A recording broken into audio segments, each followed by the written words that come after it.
You think that little notebook is going to save you? I've buried better attorneys than you with a single phone call. The gavel crashes down before she can respond. $500. Third sanction this month. The woman at the defendant's table doesn't flinch. She writes in her leather notebook, date, time, amount, while the judge's face reddens with something beyond professional displeasure. What Preston Caldwell doesn't know, the governor of Florida is watching, has been watching for 18 months, and the file on his desk, marked confidential judicial appointment, contains her name, not his. The fluorescent lights in courtroom 4C flicker once, as if the building itself recognizes the shift about to come. Nadine Okonkwo closes her notebook with a soft snap. 17 entries now. 17 sanctions, all from the same judge, all for procedural violations that existed only in his imagination and his clerk's sabotage. Do you have anything to say for yourself, counselor? Caldwell leans forward, silver hair catching the harsh light, eyes the color of gunmetal and twice as cold. 22 years on the bench. 0 black attorneys who've successfully tried a case in his courtroom without sanctions. The math speaks louder than any testimony. The record will reflect my position, Your Honor. 7 words. No anger, no pleading. Just documentation, the only weapon that works against men who believe themselves untouchable. Caldwell's jaw tightens. The court reporter's fingers pause over her stenograph machine. In the gallery, Wade Hargrove, opposing counsel, Caldwell's golf buddy, the man who's won every motion in this courtroom for 6 years, allows himself a small smile. None of them see what Nadine sees. The pattern, the paper trail, the 17 names in her notebook, all black attorneys, all sanctioned, all silenced. None of them know she stopped being a victim 18 months ago and started being a witness. If you've ever felt the system was rigged against you, hit subscribe, because what happens next will restore your faith in karma. 3 years earlier. The coffee in Nadine's cup had gone cold 2 hours ago, but she hadn't noticed. Case files spread across her desk like a paper battlefield. Pemberton versus Palm Beach County Sheriff's Office. Excessive force. A 23-year-old black man with 3 broken ribs and a ruptured spleen arrested for matching a description that could have fit half the men in his neighborhood. The photographs made her stomach turn even now, on her 5th review. Bruises blooming purple and yellow across dark skin. Hospital intake forms listing injuries inconsistent with standard restraint procedures. And body cam footage, the parts the sheriff's office hadn't mysteriously lost, showing Derek Pemberton face down on asphalt, not resisting, while 3 officers took turns. Nadine. Iris Davenport stood in the doorway, reading glasses perched on her silver hair, a folder in her weathered hands. 61 years old, managing partner of Davenport and Associates, 30 years fighting civil rights cases in a state that treated civil rights like a suggestion rather than a requirement. The Pemberton case needs reassignment. Judge Morrison recused. Conflict of interest with the sheriff's union. Nadine looked up. Who's taking it? Iris's pause lasted half a second too long. Caldwell. The name landed like a stone in still water. Nadine had heard it before, whispered in courthouse hallways, muttered over drinks at bar association events, spoken with the kind of careful neutrality that meant everyone knew something no one would say out loud. I've never appeared before him. I know. Iris set the folder on Nadine's desk. Fresh start. The way she said it, not meeting Nadine's eyes, fingers already retreating toward the door, told Nadine everything the words didn't. What should I know? Iris stopped, turned. For a moment, something flickered across her face. Guilt, maybe, or the exhaustion of someone who'd spent 3 decades learning which battles to fight and which to survive. Document everything. Keep copies of copies. And Nadine, she hesitated. Don't give him a reason. A reason for what? But Iris was already gone, her footsteps fading down the hallway of the small firm they'd built together over 12 years. Nadine stared at the folder. Preston Caldwell, 4th District Court of Appeal. She'd find out soon enough what Iris wouldn't say. The Palm Beach County Courthouse rose from downtown like a monument to an idea of justice that had never quite existed. Art Deco facade, limestone columns, brass fixtures polished to a mirror shine. Nadine had walked these halls 1,000 times. She knew which clerks would help and which would obstruct, which bailiffs remembered her name and which pretended not to see her. Today felt different. She approached the main security checkpoint at 9:15, briefcase in hand, bar card ready. The line moved with typical bureaucratic lethargy, attorneys, defendants, families, all shuffling toward the metal detectors like cattle toward a pen. A hand blocked her path. Counsel entrance is around the side. The bailiff was 55, maybe 60, belly straining against his uniform shirt, badge reading J. Stokes, and a way of looking at her that made Nadine's skin prickle with recognition. She'd seen that look her whole life, the look that said, "You don't belong here." "I am counsel." She held up her bar card. "Nadine Okonkwo, Davenport and Associates." Stokes examined the card like he'd never seen one before. His eyes moved from the photo to her face, back to the photo, back to her face. 3 seconds. 5. 7. Okonkwo. He pronounced it wrong, deliberately mangling the syllables. "That African?" "Nigerian. My parents." "Huh." He handed the card back with the kind of slowness that said he could make her wait as long as he wanted, and there wasn't a thing she could do about it. "Courtroom 4C is on 4. Elevators to your left." Nadine took the card without thanking him. There was nothing to thank him for, but she noted the name, J. Stokes, 9:17 a.m., first floor security. And she noted the way he watched her walk away, his hand resting on his belt like he was hoping she'd give him a reason. The clerk's office smelled like old paper and bureaucratic indifference. Nadine approached the counter with her motion to compel discovery, a standard filing, requesting the sheriff's office release all body cam footage, not just the sanitized clips they'd cherry-picked for their defense. The woman behind the counter had steel gray hair and a name tag reading Bethany Mercer. She looked at Nadine the way a cat looks at a bird outside a window, with interest that wasn't quite friendly. "Filing fee is $50. "Motion to compel discovery doesn't have a filing fee." Nadine kept her voice pleasant. "Florida Statute 28.241. Mercer's eyes narrowed almost imperceptibly. "Let me check."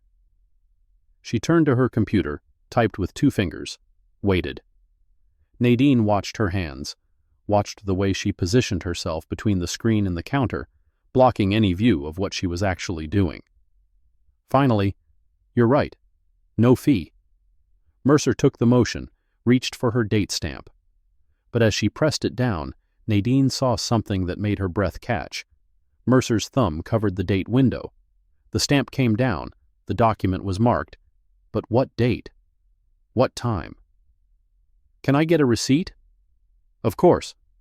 Mercer printed a receipt, slid it across the counter. Nadine took it and immediately raised her phone. "What are you doing?" "Photographing my receipt, for my records." Click. The timestamp on her phone read 10:47 a.m., March 14th, 2022. The receipt showed the same date. But Nadine had learned something today. Bethany Mercer didn't want her to see what date went on that stamp. She filed that knowledge away with everything else. Documentation. Copies of copies. Don't give him a reason. Courtroom 4C looked like every other courtroom in the building. Wood paneling, fluorescent lights, the scales of justice carved into the wall behind the judge's bench. But there was something about the air here, something heavy and expectant, like the room itself was waiting for violence. Nadine took her seat at the plaintiff's table. Across the aisle, Wade Hargrove arranged his files with the casual confidence of a man who'd never lost in this room. Early 40s, salt and pepper hair, suit that cost more than Nadine's monthly rent. He caught her eye and smiled. "Ms. Okonkwo, heard a lot about you." "Have you?" "Caldwell mentioned you might be taking over the Pemberton case." The smile widened. "Said it should be interesting." Before Nadine could respond, the side door opened and Bailiff Stokes emerged. The same Stokes from security. His eyes found Nadine immediately, and something unpleasant flickered across his face. All rise. The 4th District Court of Appeal is now in session. The Honorable Judge Preston Caldwell presiding. Caldwell entered through the door behind the bench. A tall man, 63 years old, silver hair swept back from a face that had probably been handsome once. Now it was just hard, carved by decades of power and the certainty that came with never being challenged. His eyes swept the courtroom, landed on Nadine, stayed there one beat too long. Be seated. The gavel fell once, unnecessarily. Caldwell liked the sound. Pemberton versus Palm Beach County Sheriff's Office. Counsel, state your appearances. Hargrove rose smoothly. Wade Hargrove for the defense, Your Honor. Nadine stood. Nadine Okonkwo for the plaintiff. Caldwell wrote something on his notepad. Ms. Okonkwo. He pronounced it correctly, which somehow made it worse.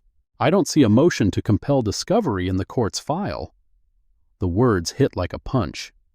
Nadine's briefcase sat at her feet, containing the receipt she'd photographed, the timestamp, the proof. I filed that motion 2 weeks ago, Your Honor, March 14th. I have the receipt.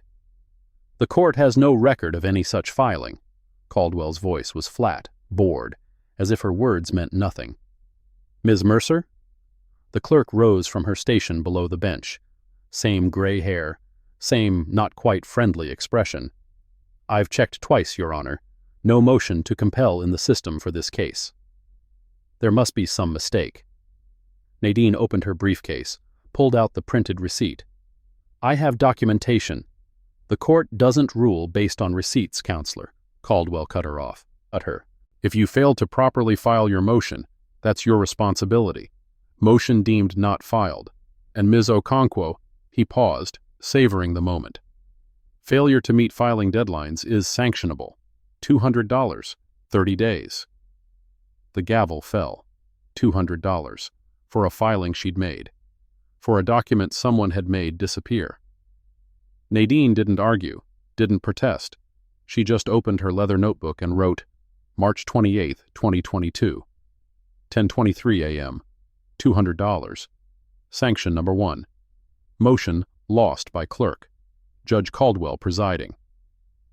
When she looked up, Caldwell was watching her write. His expression, for just a moment, showed something like satisfaction. We're adjourned until April 15th. The gavel fell again. Case over. Round 1 to the judge who'd already decided she would lose. The parking garage beneath the courthouse was dim and cool, fluorescent tubes casting pools of anemic light between stretches of shadow. Nadine walked quickly, heels clicking against concrete, briefcase clutched against her side.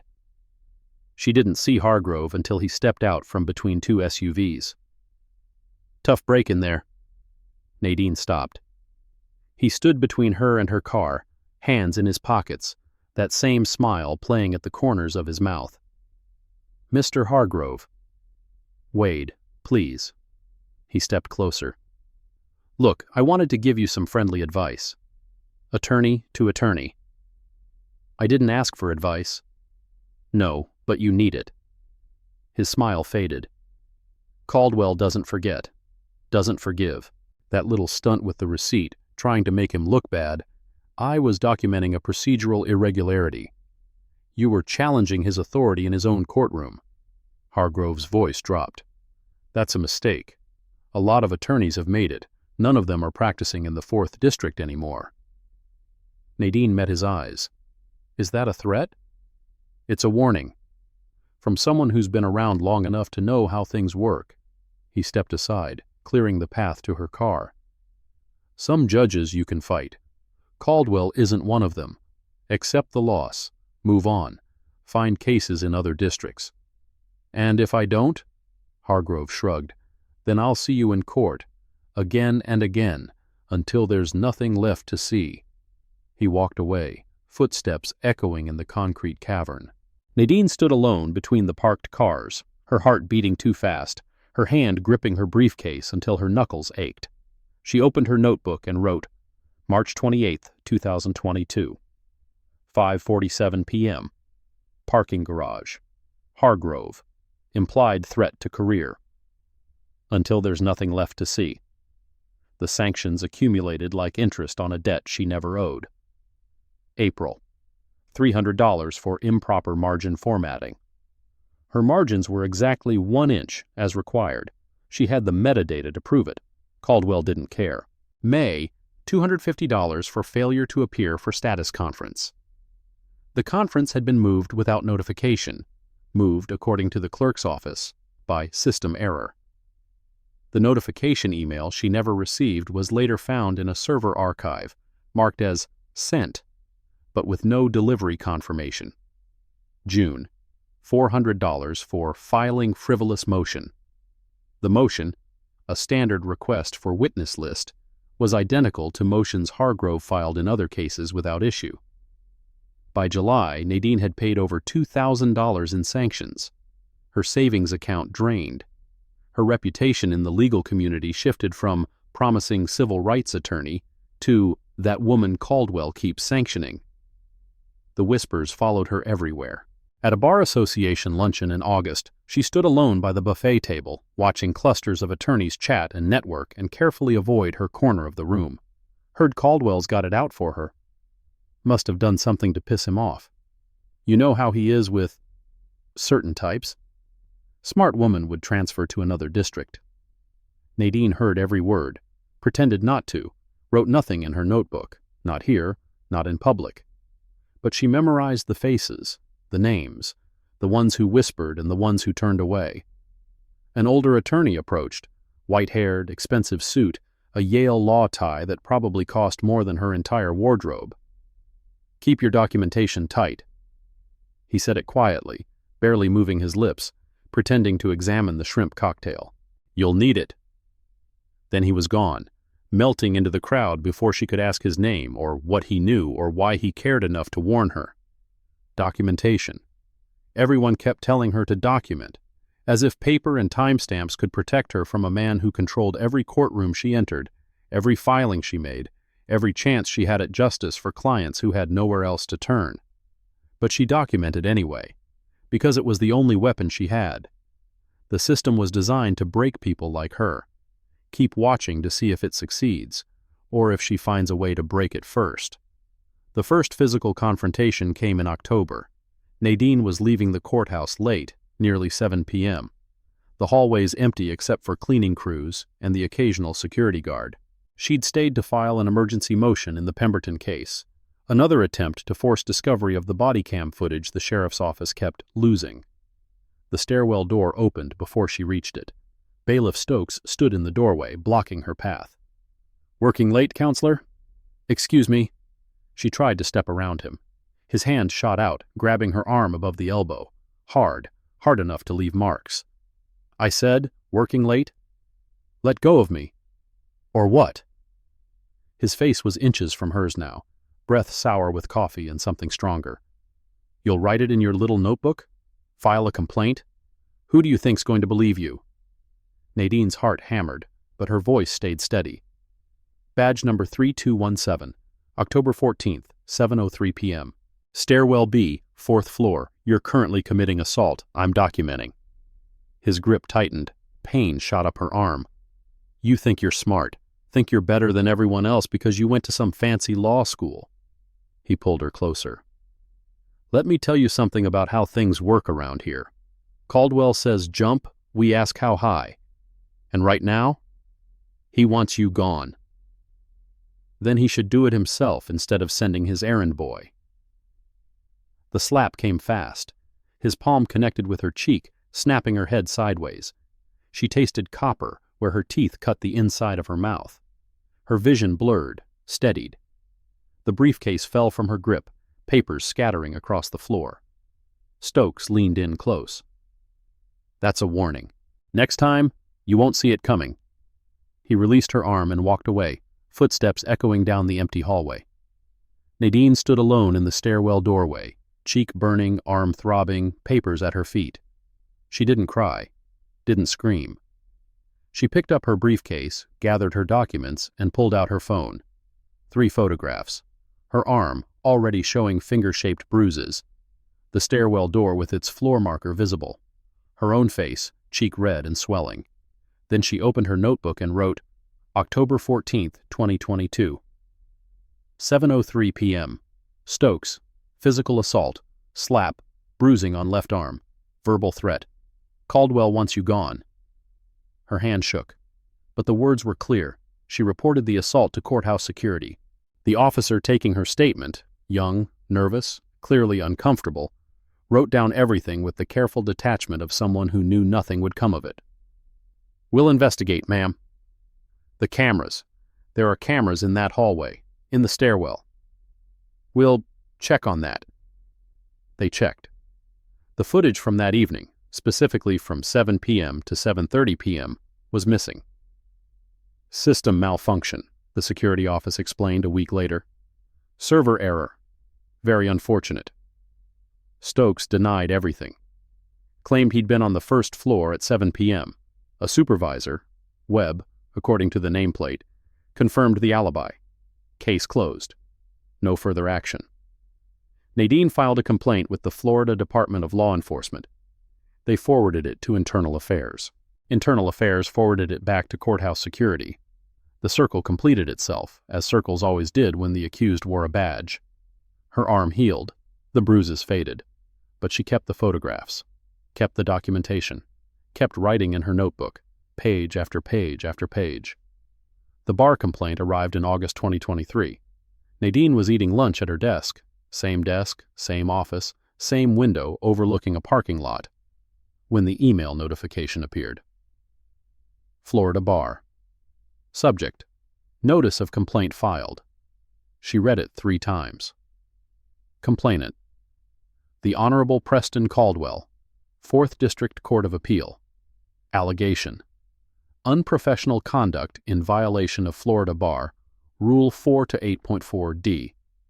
Conduct prejudicial to the administration of justice. Specifics: Pattern of missed deadlines, improper filings, disrespect for court procedures, and professional misconduct warranting review of respondent's fitness to practice law. Caldwell had filed a bar complaint against her. The man who'd sanctioned her 11 times in 18 months, whose clerk had lost her filings, whose bailiff had assaulted her in a stairwell, that man was now accusing her of unprofessional conduct. The complaint ran 6 pages. Every sanction listed as evidence of her incompetence.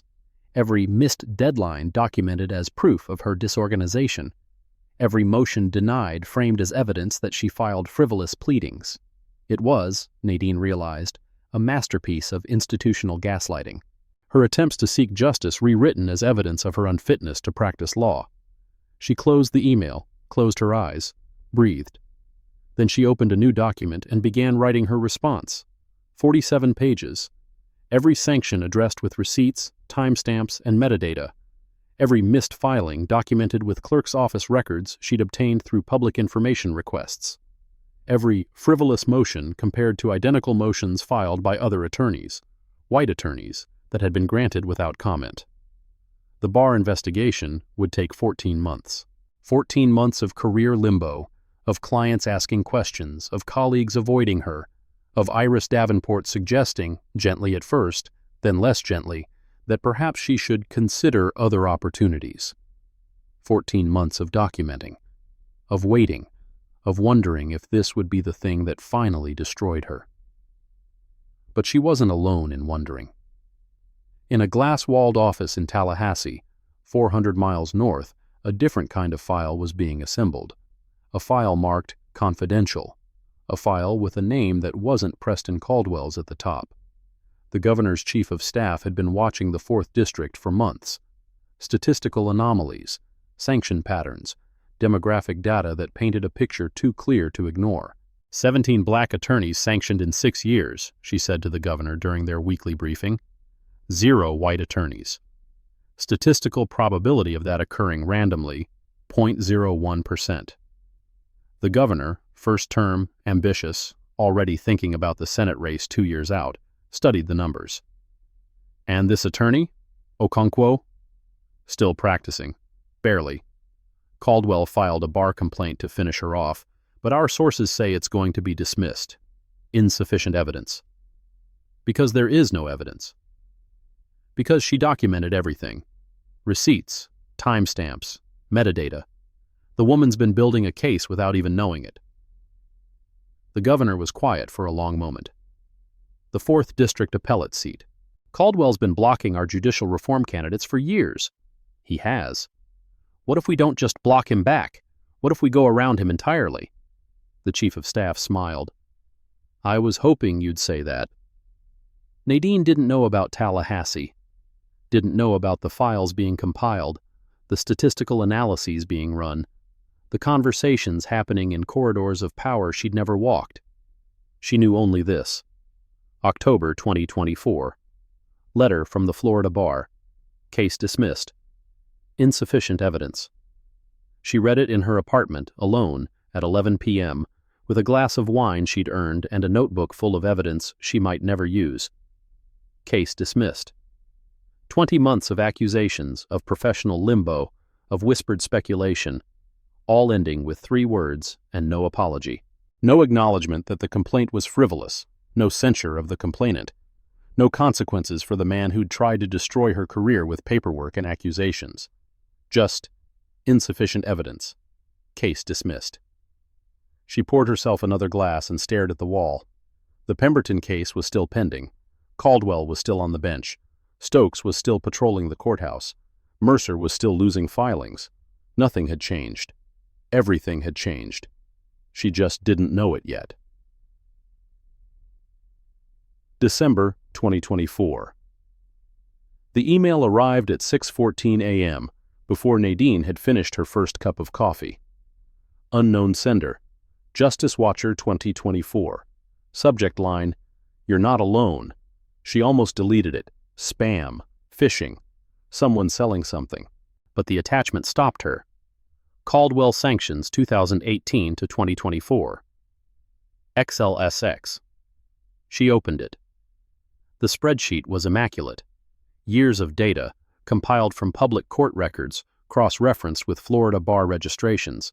Names, dates, case numbers, sanction amounts, and one column that made her breath catch. Race. 17 black attorneys, 0 white attorneys. 6 years. Average sanction for black attorneys, $412. Average for white, 0. She recognized some of the names. Jamal Richardson. She remembered hearing he'd left the state. Couldn't handle the pressure, people said. Now she knew. 6 sanctions in 2 years, totaling over $2,000, and a bar complaint that was withdrawn under circumstances the spreadsheet labeled unknown. Darnell Washington. Darnell. Keisha Pryor. Marcus Freeman. Names that had disappeared from 4th District courtrooms, one by one, year by year. And at the bottom, Court Reporter Guzman. Transcripts available on request. Guzman. The woman who typed everything. The woman who'd witnessed every sanction, every motion denied, every humiliation delivered from that bench.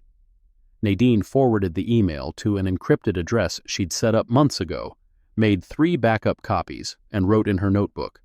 December 7th, 2024. Anonymous tip. Spreadsheet. 17 names. Pattern confirmed. Source, unknown. Contact, Guzman? Then she started making phone calls. The first attorney who agreed to talk was Marcus Freeman, disbarred in 2021 for failure to respond to bar inquiry. He met Nadine at a coffee shop in Miami, far from Palm Beach, far from Caldwell's reach. They grind you down. His voice was flat, mechanical, like someone describing a dream they couldn't wake from. First sanction, you think it's a mistake. Second, you think maybe you did something wrong. Third, fourth, fifth, you start wondering if you're crazy. You're not crazy. I know that now. He laughed, hollow. Too late, but I know it. The filing I got sanctioned for, I have the original receipt. Clerk's office timestamp, everything. But by the time I tried to appeal, they said the original was lost, and my copy was insufficient documentation. Did you fight it? I tried. Got another sanction for filing frivolous appeal. He stared into his coffee. After a while, you stop fighting. You just want it to stop. Nadine wrote everything down. Marcus was one of 11 who agreed to talk. 11 attorneys with stories that matched hers like fingerprints on the same weapon. She was building something. She didn't know what to call it yet. Case file, evidence, ammunition, but it was taking shape. Page by page, name by name, sanction by sanction, January 2025. The coffee shop where Nadine met Alma Guzman was small, tucked between a dry cleaner and a check cashing place, far enough from downtown that courthouse employees wouldn't wander in by accident. Guzman arrived exactly on time. Out of her professional attire, she looked smaller, more human. She held her coffee cup with both hands like she needed the warmth. 8 years. Her voice was barely above a whisper. 8 years I've been transcribing his courtroom. I've seen everything. Why now? Why reach out? Guzman was quiet for a long moment. My daughter finished law school last year. Passed the bar. She wants to do civil rights work like you. She looked up. I can't watch her walk into that courtroom knowing what I know. I can't stay silent while he does to her what he did to you. What can you give me? Officially? Nothing. I copy and transcribe. That's my job. What I do with my personal backup copies? She smiled faintly. That's just good record keeping. Transcripts. Every sanction he's issued, every motion denied, every sidebar conference where he said things he thought weren't being recorded. Guzman's eyes hardened. He forgets I'm there. They all do. The woman in the corner with the machine. Invisible. Forgettable. But I hear everything. Nadine leaned forward. I need you to keep those records safe. Officially. Through proper channels, proper backups. If anyone ever asks, I'm just doing my job. Guzman nodded. That's all I've ever done. They shook hands outside the coffee shop. Guzman walked toward the bus stop. Nadine walked toward her car. Two women who'd spent years being invisible in a system designed to overlook them, now building something the system couldn't ignore. The call came on the last day of January.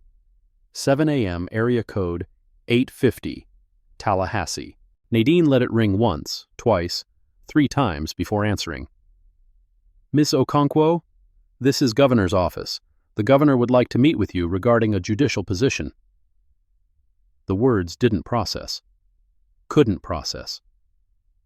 She stood in her kitchen, coffee growing cold, sunlight streaming through the window, and wondered if she was still dreaming. I'm sorry, a what? A judicial position. The governor has reviewed your qualifications and would like to discuss an appointment to the 4th District Court of Appeal. 4th District, Caldwell's district, the courtroom where she'd been sanctioned 17 times, threatened, assaulted, and nearly destroyed. When? Tomorrow afternoon, 2 p.m. Tallahassee. Transportation will be arranged. She wrote the details down with a hand that trembled only slightly. After she hung up, she sat in her kitchen for a long time, watching dust motes dance in the morning light, trying to make sense of a universe that had spent 3 years trying to break her and was now, possibly, offering her the keys to the kingdom. But Nadine Okonkwo hadn't survived Preston Caldwell by believing in fairy tales.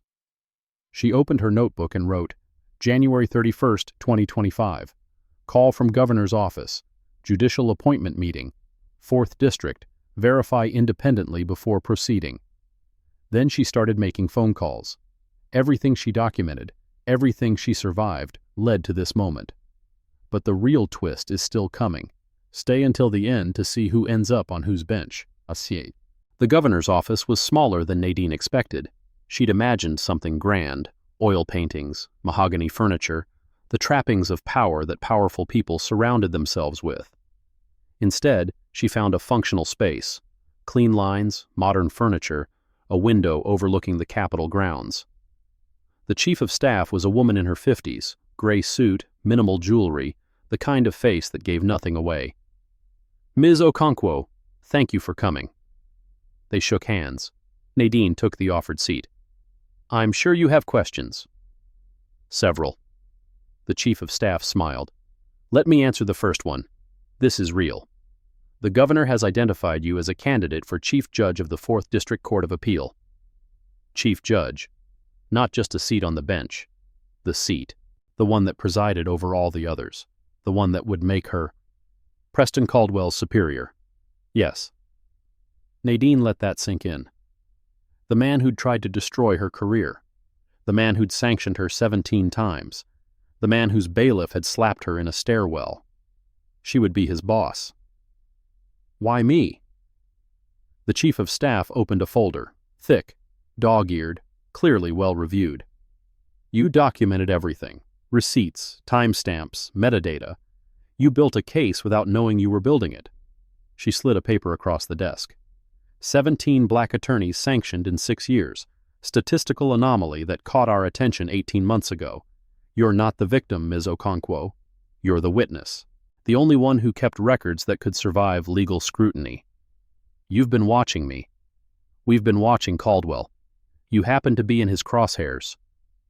The chief of staff leaned forward. The 4th District has been a problem for years. Judicial misconduct complaints that go nowhere. Pattern and practice violations that never get investigated. The governor wants to reform the court. You... She pointed at Nadine. You're the reform. Nadine stared at the paper.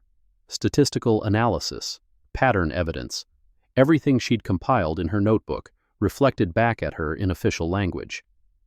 If I accept, when you accept. If I accept, Nadine repeated, the first file on my desk will be a judicial misconduct complaint against Preston Caldwell, filed with the Judicial Qualifications Commission. I'll have to recuse. The JQC already reviewed the recusal question.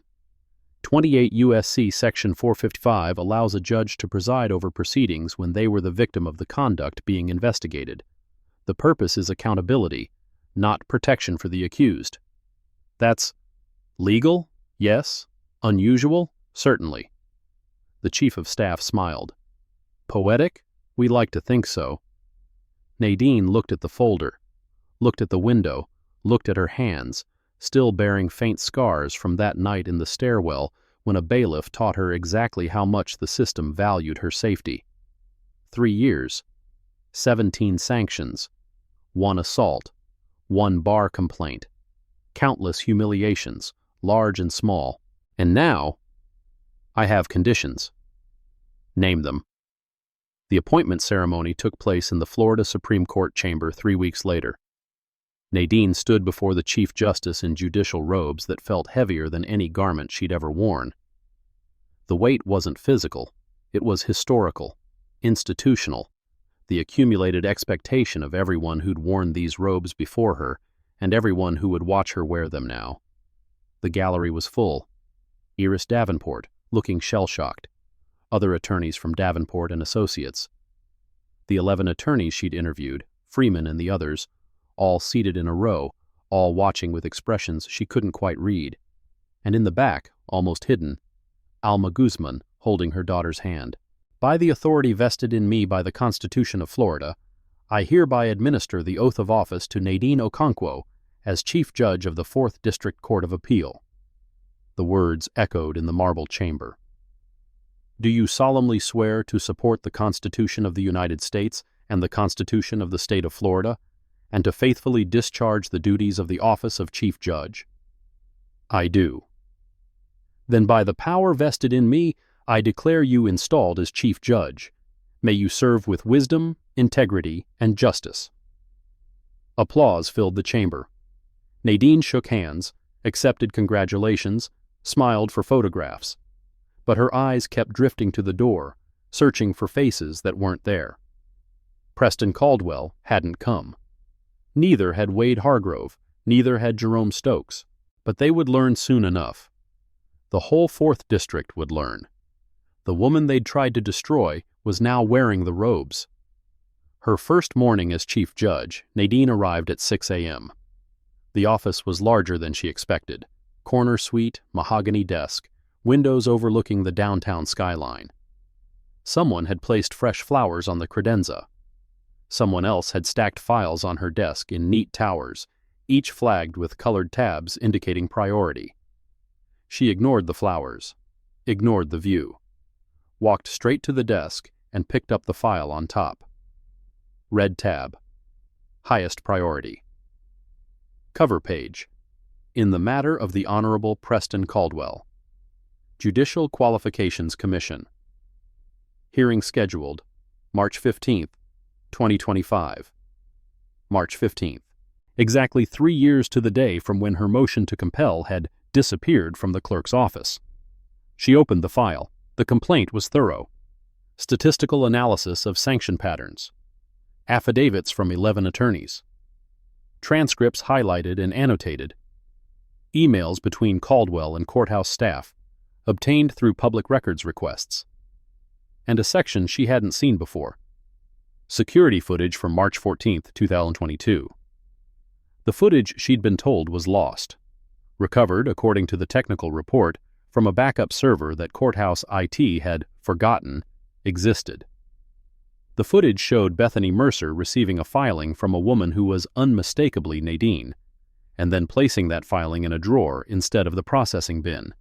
Not lost. Hidden. Nadine stared at the screen capture for a long time. 3 years of sanctions. 3 years of humiliation.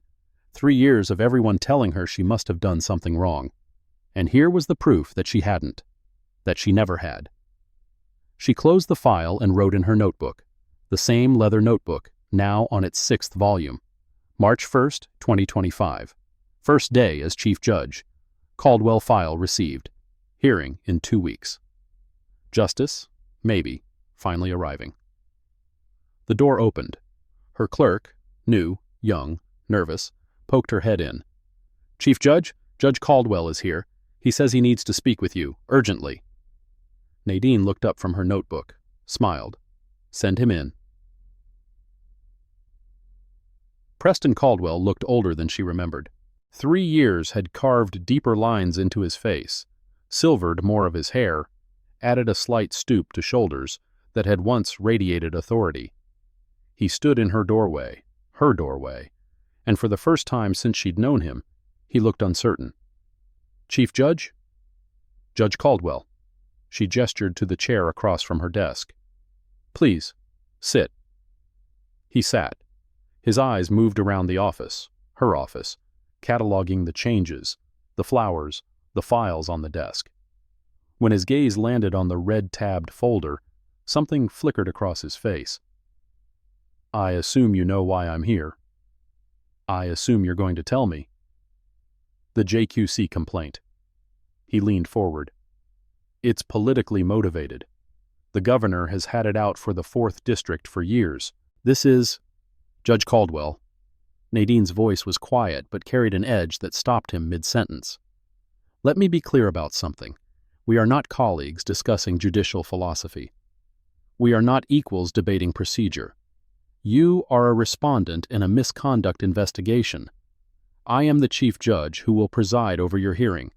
Anything you say to me now can and will become part of the record. Caldwell's mouth opened, closed. So I suggest, Nadine continued, that you speak with your attorney before saying anything else. The hearing is in 2 weeks. You'll have full opportunity to present your defense then. For a long moment, neither of them moved. The man who had sanctioned her 17 times, who had tried to end her career, who had sent his bailiff to intimidate her in a stairwell, sat across from her desk, in her office, in her courtroom, and had absolutely no power. This isn't over, he said finally. No. Nadine met his eyes. It's just beginning. Caldwell stood, walked to the door, paused. You think you've won something, but the system, Nadine interrupted, protected you for 22 years. It's not going to protect you anymore. She watched him leave, watched the door close behind him. Then she opened her notebook and wrote, March 1st, 2025, 8:47 a.m. Caldwell. This isn't over. No, it isn't. Outside her window, the sun was rising over West Palm Beach, painting the sky in shades of gold and rose. A new day, a new court, a new chance at something that might actually look like justice. But Nadine knew better than anyone. In the 4th District, nothing was ever that simple. The JQC hearing was scheduled for March 15th. But on March 3rd, 12 days before justice was supposed to arrive, Nadine received another visitor. Bethany Mercer appeared in her office doorway at 4:17 p.m., looking nothing like the confident clerk who had stamped documents and lost filings and testified that she'd checked twice. She was crying. "Chief Judge, I have to tell you, Ms. Mercer." Nadine gestured to the chair. "Sit down."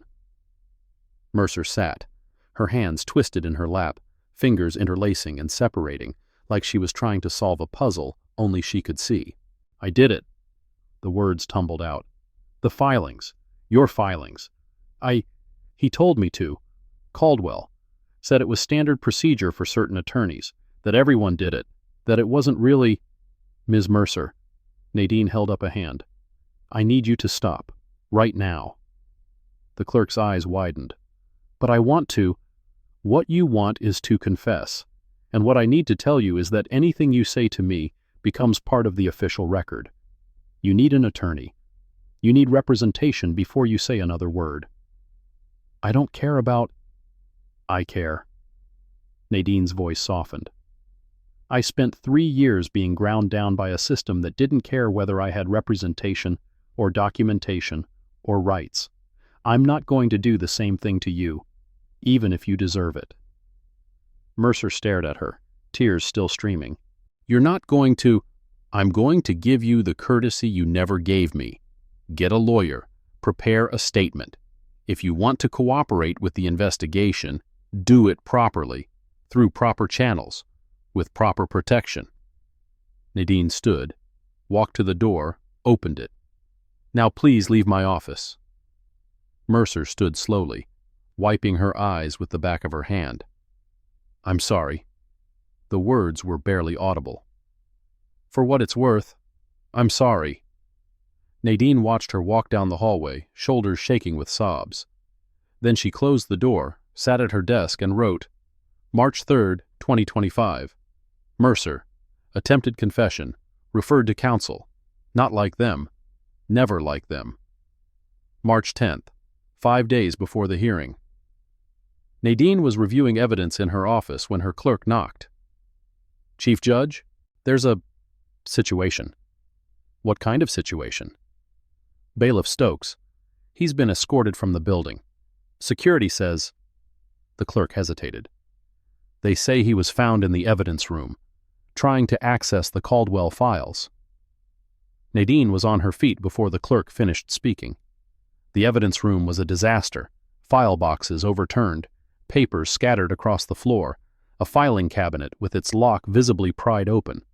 And in the corner, handcuffed and bleeding from a cut on his forehead, Jerome Stokes. "He fought," the security officer explained. "We found him trying to remove documents. When we confronted him, he threw a punch." Nadine surveyed the damage. The Caldwell files, the ones scheduled for the hearing, were strewn across a metal table, pages out of order, but apparently intact. "Were any documents removed?" "We don't think so. We caught him before he could get out." She walked to where Stokes sat slumped against the wall. His eyes found hers, and even now, cuffed, caught, finished, there was defiance in them. "You." He spat the word. "You think this changes anything? You think—" "Jerome Stokes." Nadine's voice cut through his tirade. "You are under arrest for attempted destruction of evidence, unauthorized access to secured materials, and assault on a security officer. You have the right to remain silent. I strongly suggest you use it."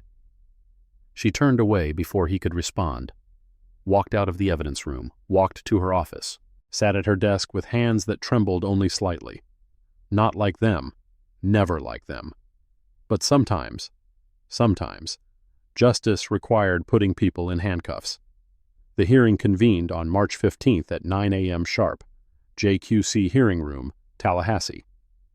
Formal setting, 3 commissioners at the raised dais, court reporter, Alma Guzman, specifically requested, at her station, Gallery packed with attorneys and journalists and faces Nadine recognized from years of being on the other side of institutional power. Preston Caldwell sat at the respondent's table, silver hair perfect, suit impeccable, expression carefully neutral. His attorney, Marcus Webb, high-powered, expensive, sat beside him, shuffling papers with the confidence of a man who'd never lost a case like this, because there had never been a case like this. In the matter of the Honorable Preston Caldwell.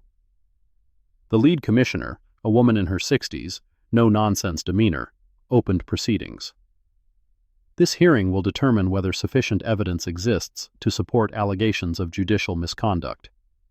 Chief Judge Okonkwo will preside. Nadine took her seat at the center of the dais. The robes felt heavier than ever.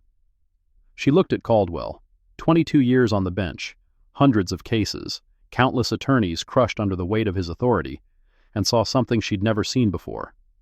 Fear. "The commission may proceed," she said. Leonard Fisk, JQC investigator, took the stand first. Exhibit A, Sanctions data, 2018 to 2024. He clicked a remote. The screen displayed spreadsheets, her spreadsheets, professionalized and authenticated. 17 black attorneys sanctioned, 0 white attorneys. Statistical probability of this pattern occurring randomly, less than 0.01%. The gallery murmured. Exhibit B, affidavits from 11 attorneys describing similar patterns of lost filings, pretextual sanctions, and professional retaliation. More murmurs.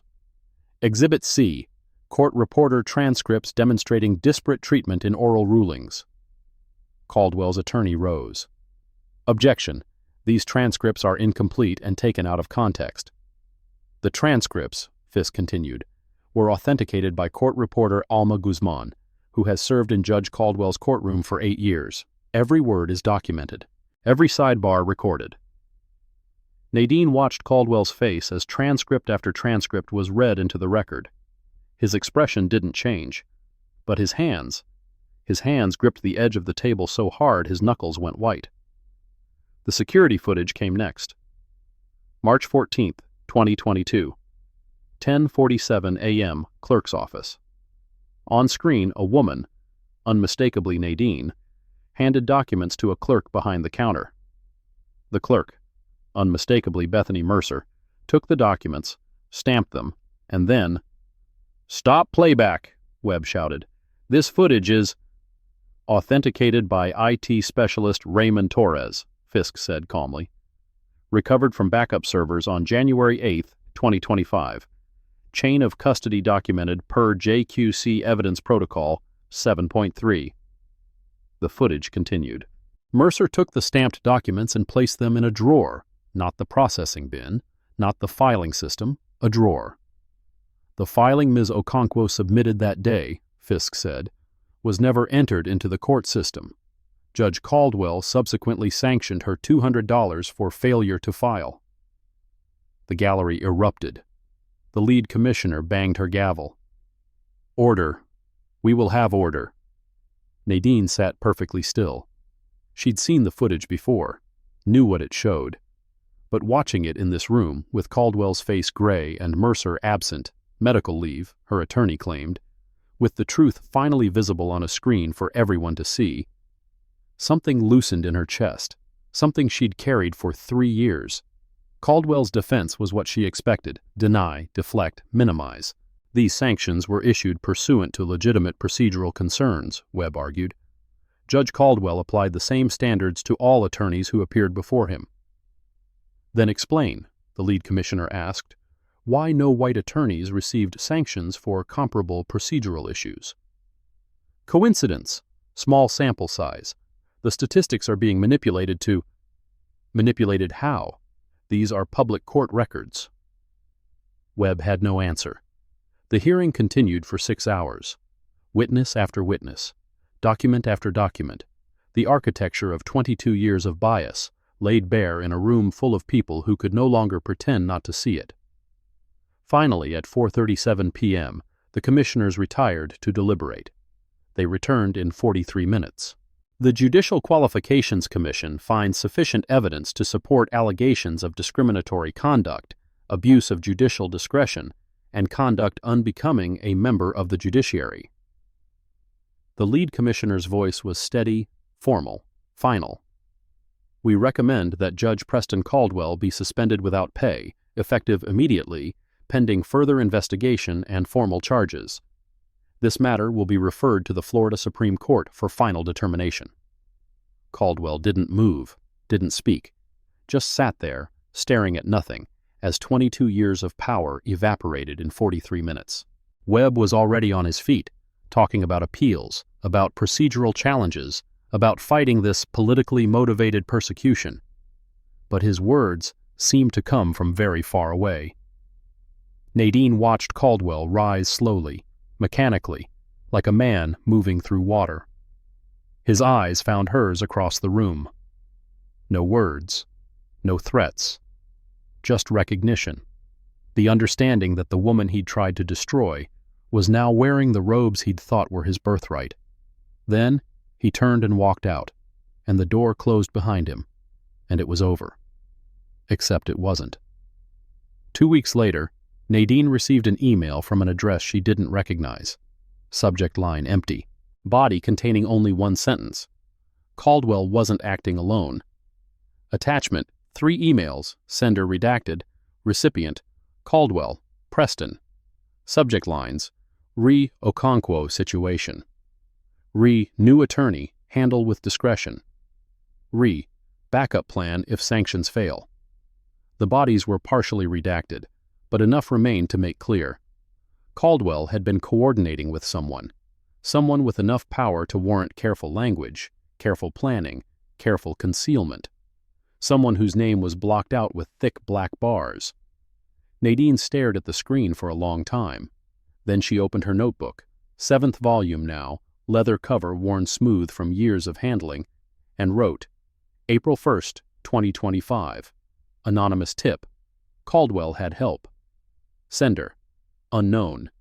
Conspiracy extends beyond single judge. Investigation continues. Outside her window, West Palm Beach sparkled under the spring sun. She had won. Caldwell was suspended. Justice, partial, incomplete, but real, had been served. But somewhere in that city, in some office she hadn't found yet, someone was reading the same news coverage and wondering how long before she came for them. Nadine closed her notebook. The answer was, not long. Not long at all. The email glowed on Nadine's screen like an open wound. 3 attachments. 3 emails with sender names blacked out. 3 pieces of evidence that everything she thought she'd won, the hearing, the suspension, the taste of justice after 3 years of poison, was nothing but the surface of something far more rotten. Caldwell wasn't acting alone. She read the words again, then again. The meaning didn't change. The implications spread through her mind like fractures in glass, each crack revealing another weakness in what she'd believed was solid ground. Someone had been pulling strings. Someone powerful enough to require careful language in official emails. Someone whose identity was worth protecting even now, even after Caldwell's fall. Nadine saved the email to 3 separate locations. Cloud storage, encrypted drive. A flash drive she would deposit in a safety box across town before sunrise. Then she printed the attachments, locked them in her desk drawer with hands that didn't quite shake, and sat in the growing darkness of her office while the sun bled out over West Palm Beach. 3 years, 17 sanctions. 1 assault that left bruises she could still feel when the weather changed. 1 bar complaint designed to end her career. She had thought Preston Caldwell was the enemy, the architect of her suffering, the source of all that institutional venom. Now she understood. Caldwell was the weapon, not the hand that aimed it. She opened her notebook and wrote in the margin beside today's date, Conspiracy confirmed. Unknown principal. Investigation required. Trust no one inside the system until source identified. Then she picked up her phone and made a call she had hoped she would never need to make. 2 rings. 3. A click. Chief Judge Okonkwo. The voice on the other end was measured, unsurprised. "I was wondering when you would reach out." Leonard Fisk, JQC investigator. The man who had assembled the case against Caldwell piece by methodical piece. The only person in the entire 4th District apparatus that Nadine was reasonably certain had not been bought, threatened, or compromised. "We need to meet, tonight, somewhere that isn't the courthouse." A pause. She could hear him breathing, calculating. "There's a coffee shop on Flagler. Back booth. I can be there in an hour." The line went dead. Nadine gathered the printouts, checked that her office door was locked, and walked out into the warm Florida evening.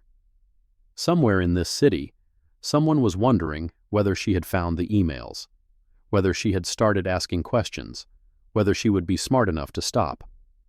Let them wonder. She was finished being the one kept in the dark. The coffee shop smelled like burned espresso and old newspapers. Fisk was already seated when she arrived, a cup of black coffee untouched before him, eyes tracking every movement near the entrance. He looked older than she remembered from the hearing, more tired, the kind of exhaustion that came from knowing too much and being able to prove too little.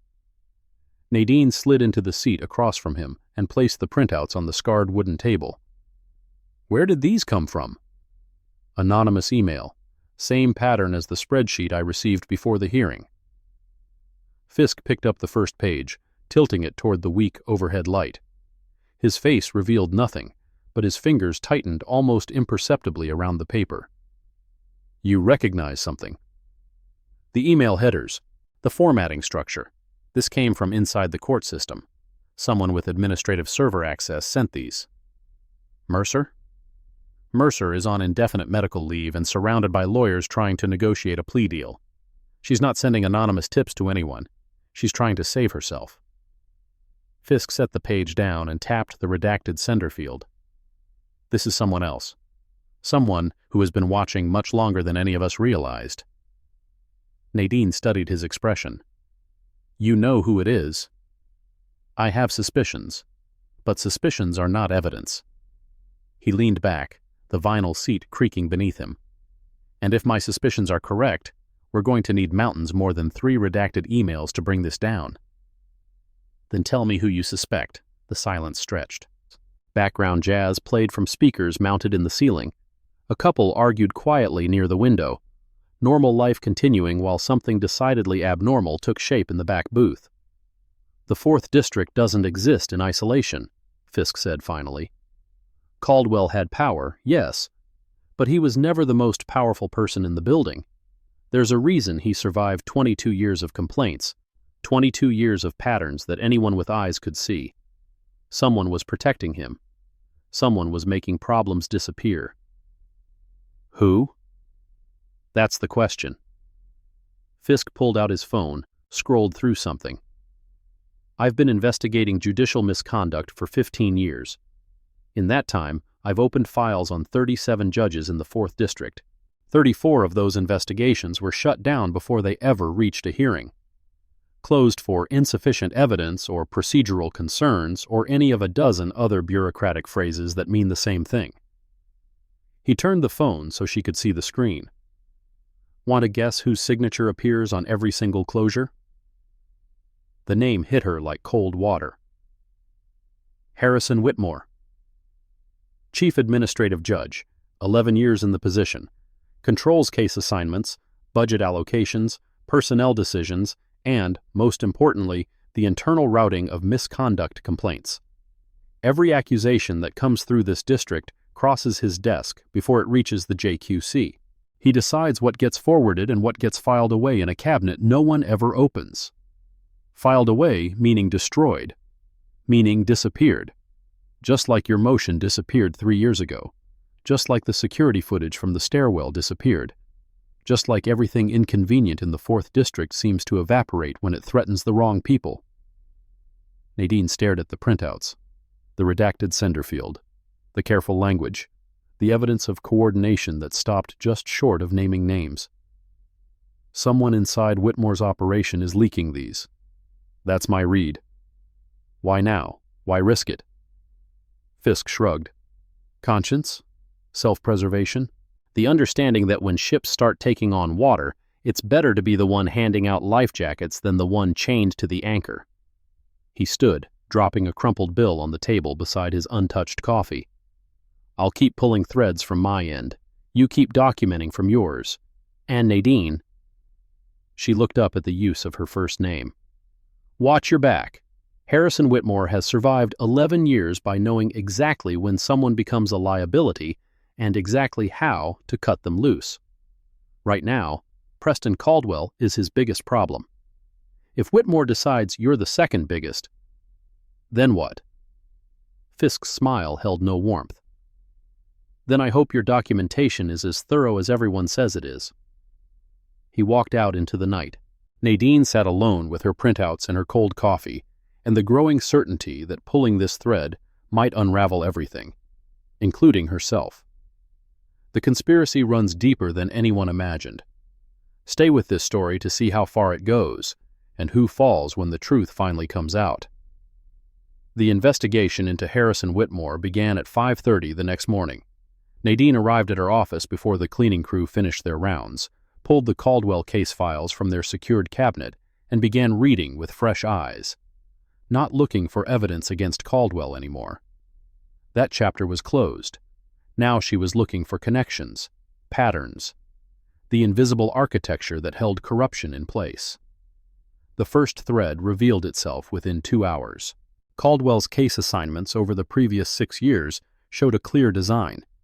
High-profile civil rights cases were consistently routed to his courtroom. Police brutality lawsuits, employment discrimination claims, voting rights challenges, cases that benefited from a judge willing to rule against plaintiffs and a clerk willing to lose inconvenient filings. Every routing decision bore the same authorization signature. H. Whitmore, Administrative Assignment. The second thread emerged by early afternoon. Budget records for the 4th District contained unusual line items. Consulting fees paid to something called Meridian Legal Services, LLC. The individual amounts were small enough to avoid automatic audit triggers. But they added up. $47,000 over 3 years, flowing to a company that provided no discernible services. Nadine ran a corporate registry search. Meridian Legal Services was registered through a law firm in Tallahassee. The managing partner of that firm was Marcus Webb, the same Marcus Webb who had defended Preston Caldwell at the JQC hearing. The same Marcus Webb whose substantial legal fees had apparently been paid by someone other than his client. The third thread required assistance. Nadine found Alma Guzman in her small office adjacent to courtroom 4C, surrounded by transcription equipment and filing cabinets stuffed with years of recorded proceedings. I need you to pull something for me. Nadine closed the door behind her, drew the blinds. Transcripts from any proceeding where Harrison Whitmore appeared as a witness or formal participant. Everything from the past 5 years. Guzman's face lost color. Chief Judge, if Whitmore discovers I'm pulling those records for you specifically, he won't discover anything. You're performing routine archival maintenance, ensuring proper backup procedures. That's part of your job description. Routine maintenance. Guzman laughed without any trace of humor. I've held this position for 8 years. I know what routine looks like. And this? She gestured at the request form in Nadine's hand. This is going to get one of us destroyed. Not destroyed. Maybe investigated. Maybe pressured. Maybe dragged through the same procedures they used against me for 3 years. Nadine met her eyes steadily. But not destroyed. Men like Whitmore don't eliminate people with violence. They do it with paperwork and procedures and the machinery of the same system we're about to use against them. Guzman was quiet for a long moment. Her eyes moved to a framed photograph on her desk. A young woman in graduation robes, holding a law degree, smiling at the camera with unmistakable pride. My daughter Elena passed the bar last month. She wants to practice civil rights law. Here, in the 4th District. I know. I told her it was too dangerous, that the system was designed to crush people like her, like us. Guzman's voice cracked slightly. She told me that someone had to fight anyway. That if everyone who knew the truth stayed quiet, nothing would ever change. She sounds wise. She sounds like she's going to get hurt. Guzman turned back to her computer, fingers hovering over the keyboard. But she's not wrong, and neither are you. She took the request form and began typing. The transcripts arrived at Nadine's office shortly before 6 that evening. A sealed envelope marked Confidential, Archival Review. Guzman delivered it personally, said nothing, and left without making eye contact. Nadine spread the contents across her desk and began reading. What she found made her physically ill. Harrison Whitmore had provided character testimony in 17 separate disciplinary proceedings over the past 5 years. In every single case, the subject was a white male judge facing misconduct allegations. In every single case, Whitmore had vouched for the accused's exemplary character and unwavering commitment to judicial integrity. In every single case, the charges had been dismissed or quietly reduced to private censure with no public record. But that wasn't what turned her stomach. The 18th file did that. A disciplinary proceeding she had never heard mentioned, against a judge whose name made her breath catch. Marlene Patterson, black, female, appointed to the 4th District Bench in 2019, accused of failure to maintain proper courtroom decorum after she ruled against a police union in an excessive force case. The complaint had been filed by Harrison Whitmore personally. Patterson had resigned 3 months after the complaint was lodged, citing family reasons. The disciplinary file was sealed, the records archived, the entire affair buried under layers of institutional forgetting. Nadine had met Marlene Patterson once, briefly, at a bar association function during her first year of practice. She remembered thinking, here is someone who understands, someone who knows what this fight costs and chooses to fight anyway. Now she knew exactly what it had cost Marlene Patterson. She wrote in her notebook, Patterson file located. Whitmore filed original complaint. Pattern extends beyond Caldwell. How many others? How many careers ended? How many lives derailed? Then she picked up her phone and dialed a number she had saved years ago, never expecting to use it. Department of Justice, Civil Rights Division. How may I direct your call? The federal agents arrived 46 hours later. Special Agent Carolyn Reeves led the team. Mid-40s. Severe features. The kind of eyes that had witnessed too much institutional rot to be surprised by anything anymore. Her partner, Agent Marcus Chen, was younger and quieter, the one who filled legal pads with notes while Reeves conducted interviews. They met in Nadine's chambers with every door locked and every window shade drawn. I want to be absolutely clear about what you're alleging. Reeves arranged the evidence across Nadine's desk in precise rows. Patterson's file, the budget anomalies, the routing patterns, the anonymous emails. You're claiming that the chief administrative judge of this district has been orchestrating a coordinated campaign of discrimination against black attorneys and judges for more than a decade. I'm not claiming anything. Nadine kept her voice level. I'm presenting documentation. What it demonstrates is for investigators to determine. Documentation obtained how, exactly? Public records requests, archival reviews conducted pursuant to my administrative authority, and anonymous tips from sources I cannot identify because I don't know who they are. Reeves exchanged a glance with Chen. Something passed between them. Professional skepticism tempered by professional interest. Anonymous sources inside the court system. Sources who haven't revealed themselves despite the obvious risks involved in leaking this material. Correct. And you expect us to open a pattern or practice investigation based on anonymous tips and circumstantial connections that might not survive evidentiary challenge? Nadine leaned forward. I expect you to enforce federal law. 18 U.S.C. Section 242 criminalizes deprivation of civil rights under color of law. 42 U.S.C. Section 1983 creates civil liability for the same conduct. These aren't obscure provisions, they're the backbone of federal civil rights enforcement. And the evidence I'm presenting, even the circumstantial portions, establishes probable cause for further investigation. I'm familiar with the relevant statutes, Chief Judge. Then you're familiar with what this documentation reveals. 17 black attorneys sanctioned by a single judge over 6 years, while 0 white attorneys received sanctions. 1 black judge forced from the bench through a fabricated complaint. Statistical patterns that could not possibly occur through random chance. Budget records showing covert payments to an attorney who later defended the accused judge. And emails, redacted yes, but emails demonstrating coordination at the highest levels of this court.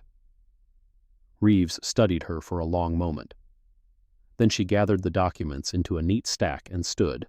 I'm not making promises. Pattern or practice investigations require substantial resources and institutional commitment.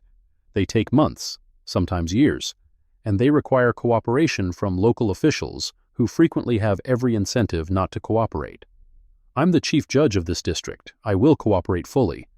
And if the investigation leads where you believe it leads, if it implicates people with political connections and institutional power, people with the resources to make your professional life extremely difficult?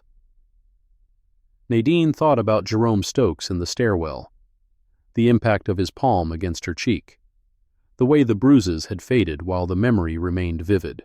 She thought about 3 years of sanctions and whispers and the methodical demolition of everything she had built. Agent Reeves, I spent 3 years being made an example of, having my career systematically dismantled as a warning to anyone else who might challenge the established order. She met the agent's eyes without flinching. Now it's my turn to set the example.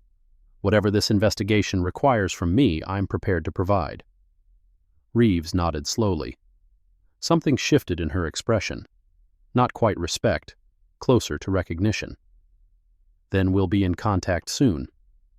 They departed through a service entrance, avoiding the main corridors where courthouse employees might observe federal agents conferring with the chief judge. Nadine watched them go. Then she returned to her desk and added to her notebook. DOJ meeting completed. Investigation possible. Timeline uncertain. Whitmore remains unaware. Advantage temporary. She underlined the final word twice. Then she began preparing for the confrontation she knew was coming. The first indication that Whitmore had noticed came 4 days later. Nadine arrived at her office to discover a note centered on her desk. Hand-delivered. No envelope. Expensive cream-colored paper covered in elegant calligraphy. Chief Judge Okonkwo. I've been meaning to arrange a meeting to discuss administrative matters affecting our district. Perhaps lunch this Friday? I know an excellent private club. My treat, of course. Harrison. The handwriting matched the congratulatory card she had received after her appointment. The same careful loops, the same precise spacing, the same veneer of warmth that meant absolutely nothing. She showed the note to Fisk that afternoon in a park 3 blocks from the courthouse. He's probing. Fisk turned the paper over, examining it like physical evidence. Testing your reaction, seeing whether you'll accept, decline, or show some indication of fear. What should I do? Accept, attend, listen more than you speak, reveal nothing incriminating, learn everything possible. He handed the note back. And record every single word. The restaurant occupied the top floor of a private club in Palm Beach proper, the kind of establishment where membership required 7 figures in liquid assets and introductions from existing members. Discretion was the primary service offered. The food was almost incidental. Whitmore was already seated when Nadine arrived. Sparkling water before him. Smile fixed in place. Silver hair immaculate. Chief Judge, thank you for making time. She took the chair across from him. Thank you for the invitation. I realize we've crossed paths at various functions over the years, but I don't believe we've ever had a genuine conversation. I wanted to correct that oversight. I appreciate the thought. A server materialized, took their orders, and vanished with the practiced invisibility that expensive establishments cultivated. I'll speak directly, if you don't mind. Whitmore folded his hands on the white tablecloth. The Caldwell situation was deeply unfortunate. Preston was a colleague, someone I considered a friend for many years. The evidence that emerged at his hearing shocked me as much as anyone. Nadine offered no response. Let the silence accumulate. But I'm also a pragmatist. The 4th District has a reputation to restore, public confidence to rebuild. That requires leadership with fresh perspective and untainted credibility. His smile widened slightly. Leadership like yours. I appreciate your confidence. What I'm proposing, he leaned forward, lowering his voice as though sharing a confidence, is that such leadership might benefit from guidance, institutional knowledge, the kind of understanding that develops only through years of experience navigating these particular waters. There it was, the offer, dressed in flattery and presented as mentorship. But the underlying message was unmistakable. Join me or face me. There was no third option. What kind of guidance specifically? Nothing formal, simply consultation. When difficult decisions present themselves, personnel matters, case assignments, budget allocations, a brief conversation beforehand can prevent misunderstandings. Smooth the path forward. Ensure that well-intentioned actions don't create unintended complications. Complications like what happened with Judge Patterson? The words escaped before she could reconsider. Whitmore's expression didn't change, but something flickered behind his eyes. A rapid recalculation. Marlene Patterson resigned for personal reasons. I'm not certain what you might have heard. I haven't heard anything. I've read the disciplinary file, which was sealed as part of her separation agreement, which was archived pursuant to standard retention policies. Archived materials are accessible to administrative judges. Nadine held his gaze. Judges like myself. The silence between them stretched taut. Whitmore's smile remained fixed, but it had hardened somehow, transformed from invitation to warning. Chief Judge Okonkwo. His voice dropped further. The 4th District is a complicated institution. Many interests intersect here, many relationships, many arrangements that have developed over considerable time. A new leader who disrupts those arrangements too aggressively might discover that the institution resists change more forcefully than anticipated. Is that a threat, Judge Whitmore? It's perspective. From someone who has successfully navigated these particular waters for 11 years. He rose, dropping several large bills on the table. Enjoy the remainder of your meal, and please, give careful thought to what I've said. He departed without looking back. Nadine remained at the table, untouched food before her, and wrote beneath the tablecloth where no server could observe. Whitmore meeting. Offered guidance. Mentioned Patterson when challenged. Implicit threat delivered. Recording captured entire exchange. She had activated the recording application on her phone before entering the building. Florida required 2-party consent for private conversations, but they had been seated in a public dining room with servers and other members circulating nearby. The public space exception should apply, she hoped. The audio quality proved sufficient for federal purposes.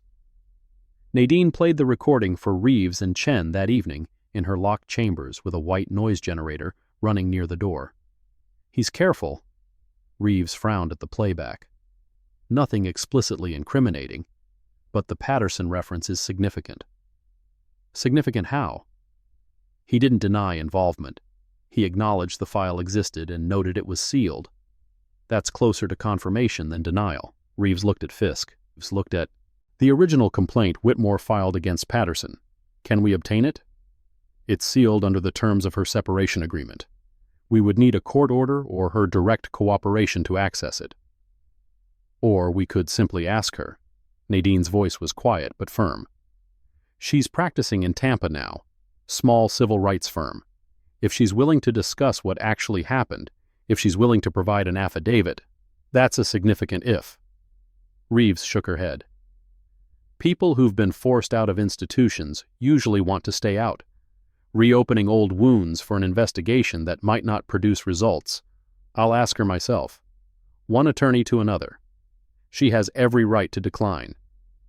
Fisk and Reeves exchanged weighted glances. Do it, Reeves said finally. But carefully. If Whitmore learns you're contacting Patterson, he'll understand exactly how serious this investigation has become. He already understands. I mentioned her name at lunch and watched his reaction. Then we're operating against a ticking clock. He'll be taking protective measures, destroying evidence, coordinating stories, all the things Caldwell's people attempted, but executed with considerably more sophistication. Then I need to reach Patterson before his protective measures include her. The drive to Tampa consumed 4 hours. Nadine departed West Palm Beach at dawn, before the courthouse opened, before anyone could note the chief judge's vehicle heading north on the interstate.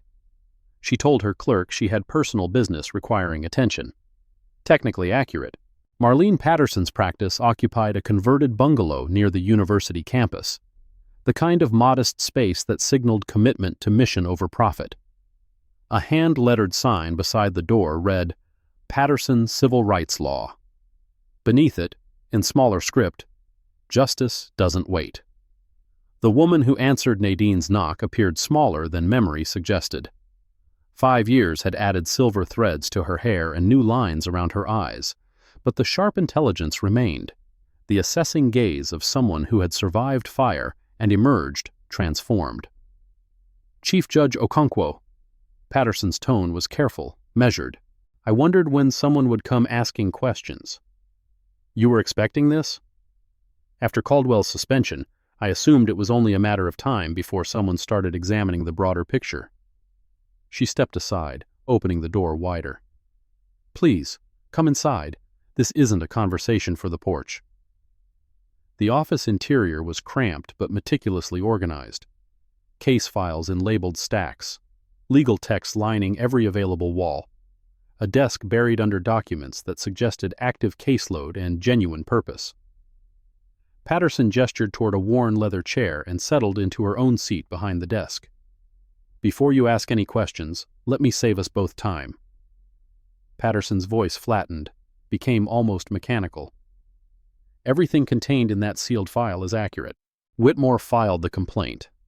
He coordinated supporting statements from 3 other judges. The allegations were entirely fabricated. The evidence was manufactured. When I attempted to contest the proceedings, my attorney informed me that fighting would guarantee I never practiced law in Florida again. Resignation with sealed records was presented as the only viable alternative. The words emerged with the cadence of something rehearsed countless times, repeated in the dark, spoken to no one who could help. I'm sorry. Don't be sorry. Be effective. Patterson's eyes hardened. I've waited 5 years for someone with the standing and the evidence and the willingness to actually challenge Whitmore. I watched your case from a distance, watched Caldwell's hearing. When I learned you'd been appointed chief judge, I thought, perhaps finally. I need your help to make perhaps into certainty. I assumed as much. Patterson opened a desk drawer and withdrew a thick folder. That's why I've kept copies of everything. The original complaint, the supporting statements, emails between Whitmore and the other judges involved, the draft separation agreement with its mandatory confidentiality provisions. She slid the folder across the desk.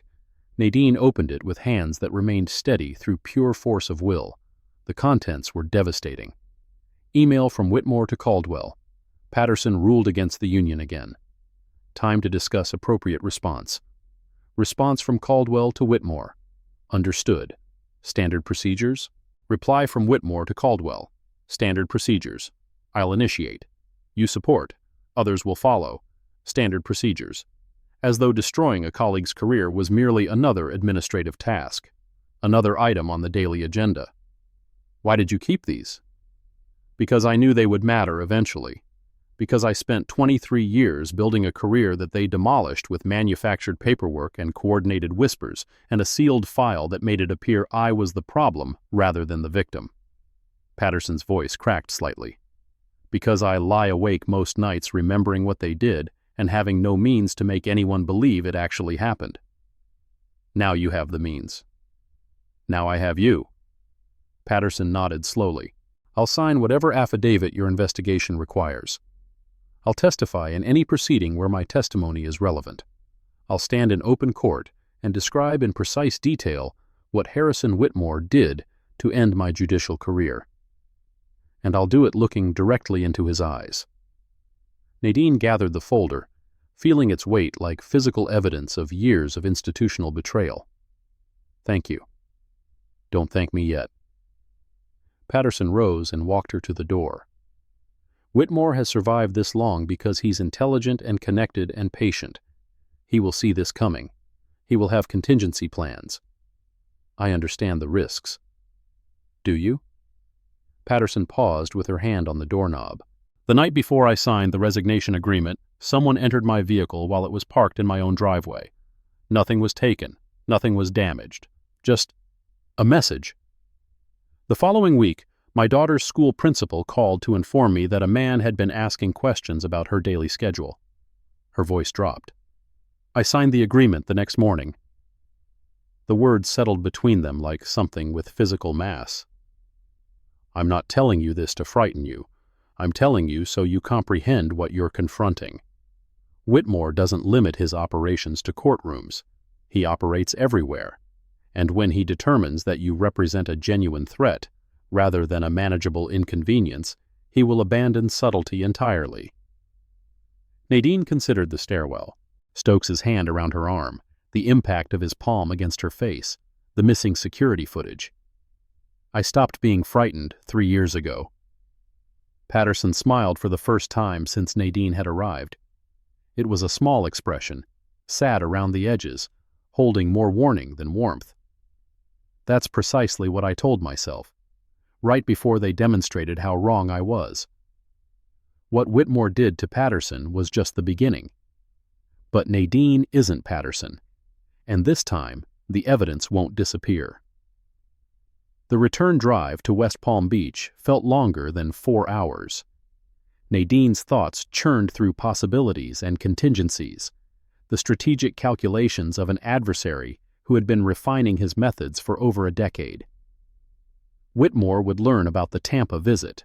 If not today, then soon. He maintained sources throughout the system, eyes and ears in places she probably hadn't identified yet. But she had Patterson's folder now, the smoking gun that proved coordination at the highest levels, documentation that couldn't be sealed or archived or made to disappear. She pulled into her apartment complex parking structure shortly after 10 that evening, exhausted but alert, the folder pressed against her chest like armor. She didn't notice the vehicle until its headlights flashed.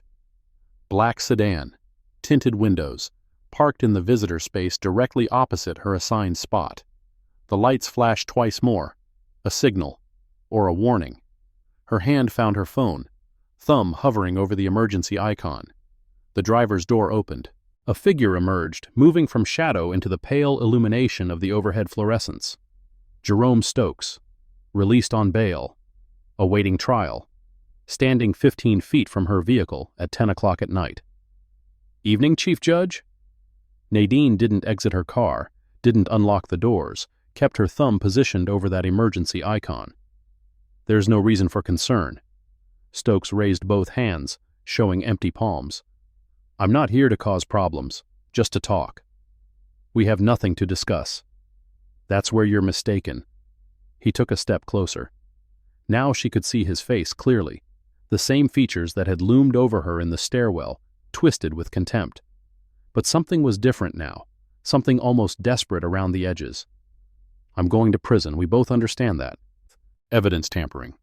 Assault on an officer of the court. They're pursuing every available charge." His laugh was hollow, bitter. "But here's the relevant detail. I didn't act alone. Never did. Everything I performed in that courthouse, the intimidation, the convenient accidents, the footage that mysteriously vanished, all of it was sanctioned, ordered, by people operating far above my level. Then provide that information to the prosecutors handling your case. And tell them what exactly? That I followed instructions from a judge? From multiple judges?" He laughed again. "Who do you imagine will believe a bailiff's word against the people who control the entire system? I believed evidence when no one else would. Perhaps they will as well." Stokes was silent for several seconds. Something moved across his expression. Not quite regret, something adjacent to it. "I struck you. In that stairwell, He stopped, started again. I was frightened. Caldwell claimed you represented a threat to everything, said you needed to be managed, said if I didn't handle the situation, someone else would handle it more permanently. I believed him because he was a judge, and you were merely... Merely what? Merely someone who didn't understand her proper position. The words emerged laden with self-awareness. That's how they described it. Understanding your position, maintaining order, following established protocols. I performed everything they demanded, and now I'm the one facing consequences while they arrange their escapes. Then don't permit them to escape. Simple advice from someone wearing judicial robes and carrying federal protection. I possess nothing except the knowledge of what I did and who instructed me to do it. Nadine studied him through the windshield. The man who had assaulted her, who had threatened her, who had spent 3 years making her professional life a particular variety of hell, and now stood in a parking structure at night, appearing less like an enemy than a casualty of the same war. The Department of Justice is conducting an investigation. If you possess genuine information, names, dates, documentation, they might have interest in arrangements. What variety of arrangements? Cooperation exchanged for consideration. It occurs frequently. Stokes laughed once more, but this time the sound contained something resembling relief. You're offering me terms. After everything I did to you. I'm describing an available option. What you choose to do with it remains entirely your decision. He stood motionless for an extended moment, shadows shifting across his features as vehicles passed on the nearby highway. Then he reached into his jacket.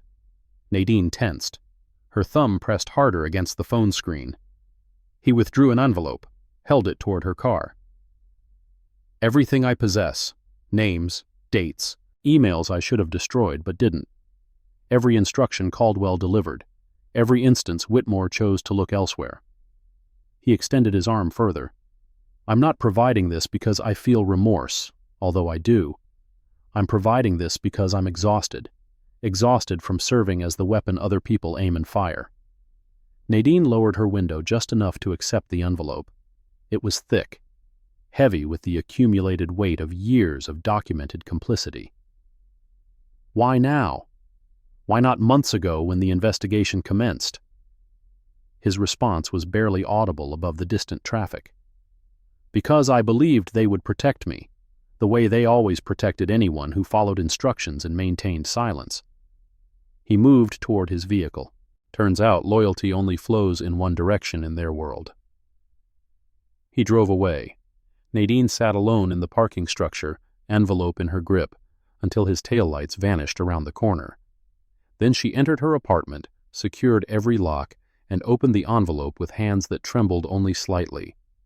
43 pages. Emails, scheduling records, incident reports. A comprehensive timeline of every management task Stokes had been directed to perform across 6 years of service. And on the final page, a name she hadn't anticipated. District Attorney Franklin Moore. The official who would have prosecuted any civil rights case emerging from the 4th District.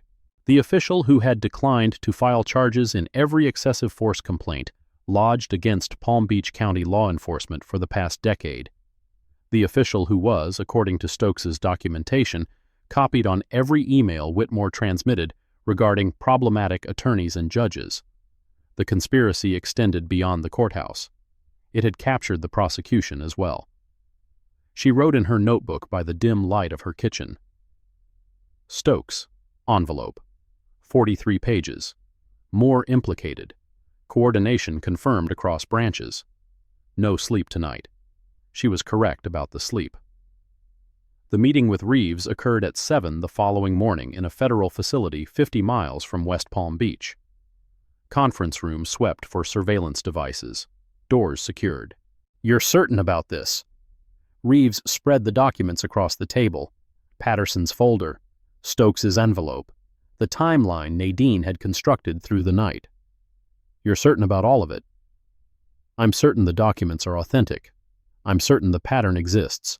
What I'm uncertain about is whether it constitutes sufficient grounds.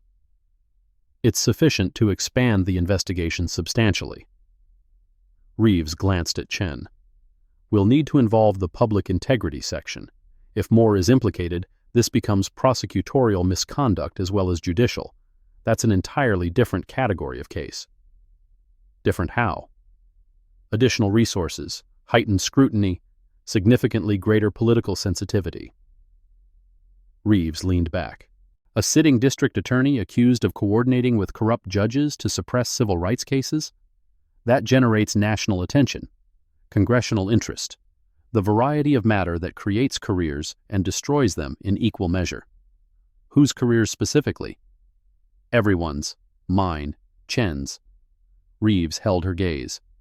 Yours. You comprehend what you're initiating? Once this becomes public, there's no quiet resolution, no sealed records and confidential settlements. This becomes open warfare. Nadine considered Patterson. The 17 attorneys. 3 years of sanctions and threats and the gradual understanding that the system wasn't malfunctioning. It was performing precisely as designed. I've been engaged in warfare for 3 years. I simply didn't recognize who I was actually fighting. Now you recognize. Now I recognize. Reeves nodded slowly, then she collected the documents and rose from her chair. Authorization from Washington should arrive within the week. Meanwhile, document everything. Trust no one within the system. And Chief Judge? Yes. Identify somewhere secure to stay. Not your apartment, not your office. Somewhere Whitmore hasn't cataloged. You believe he would?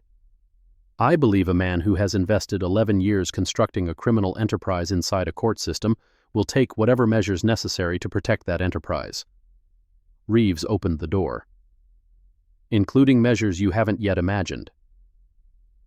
Nadine located somewhere secure. A hotel in Boca Raton, registered under her mother's maiden name. Paid in cash. She informed no one. Not Fisk, not Guzman, not even the federal agents. Simply vanished from her apartment and materialized at her office each morning as though nothing had changed. Everything had changed. The authorization from Washington arrived on April 15th. Pattern or practice investigation. Expanded scope. Full subpoena authority. Whitmore, Moore, and 4 additional judges designated as subjects. Coordinated prosecution of civil rights violations under color of law. Nadine learned about the subpoenas the same way the public did. Through news coverage. Breaking. DOJ opens comprehensive investigation into Florida 4th District Court system. Multiple judges, county prosecutor, named as subjects. Chief Judge Okonkwo commended for cooperation. Her phone registered 47 incoming calls within the first hour. She answered none. Whitmore's call arrived at noon. Not to her mobile, to her office line. The number she couldn't ignore. Chief Judge. His voice was frozen steel. I assume you've observed the coverage. I have. I want you to understand that I intend to contest this vigorously. Every allegation, every subpoena, every piece of documentation that somehow reached federal investigators. I will fight this, and I will prevail, because there is no evidence of any improper conduct on my part. Then you have nothing to concern yourself with. What I have, his voice descended to barely above a whisper, is 3 decades of relationships throughout this state. Judges, legislators, members of the governor's own staff, individuals who owe me favors, and individuals who fear what I might reveal if pressured. A pause. Do you comprehend what that signifies? I comprehend that you're threatening me. I'm describing reality. This investigation will collapse. The careers of those who supported it will terminate, and when the dust settles, the only party still standing will be me. Another pause. Consider very carefully which side of this you wish to occupy, Chief Judge. The line disconnected. Nadine sat at her desk for several minutes, phone still in hand, the ordinary sounds of the courthouse filtering through her door. Then she opened her notebook and wrote, Whitmore. Threatened 30 years of relationships. Warned investigation would fail. Recording captured. Federal evidence secured. She had initiated the recording the moment his name appeared on the caller display. The proceedings extended across the following 18 months. Not Whitmore's trial. That required additional months of investigation, indictment, and pretrial proceedings. These were preliminary hearings. Depositions. The methodical assembly of cases against 6 different defendants simultaneously. Stokes's trial concluded first. Nadine observed from the gallery. Not as chief judge, as a witness. She watched him take the stand and respond to questions with the same flat affect he had displayed in that parking structure. Yes, he had assaulted attorney Okonkwo. Yes, he had acted on instructions. Yes, those instructions originated from Judge Caldwell. And yes, the courtroom fell silent. Judge Caldwell had been acting on instructions from someone positioned above him. Someone else meaning whom specifically? Stokes met the prosecutor's gaze. Judge Harrison Whitmore, Chief Administrative Judge of the 4th District. The gallery erupted. The presiding judge hammered his gavel. Reporters reached for phones despite prohibition on recording. And somewhere in the chaos, Nadine observed Whitmore's expression. Pale. Drawn. The look of a man watching his carefully constructed world crumble. Stokes testified for 3 consecutive days. Every email authenticated. Every instruction documented. Every assignment explained in clinical detail. The jury deliberated 4 hours. Guilty on all counts. The formal indictments followed in December. Harrison Whitmore.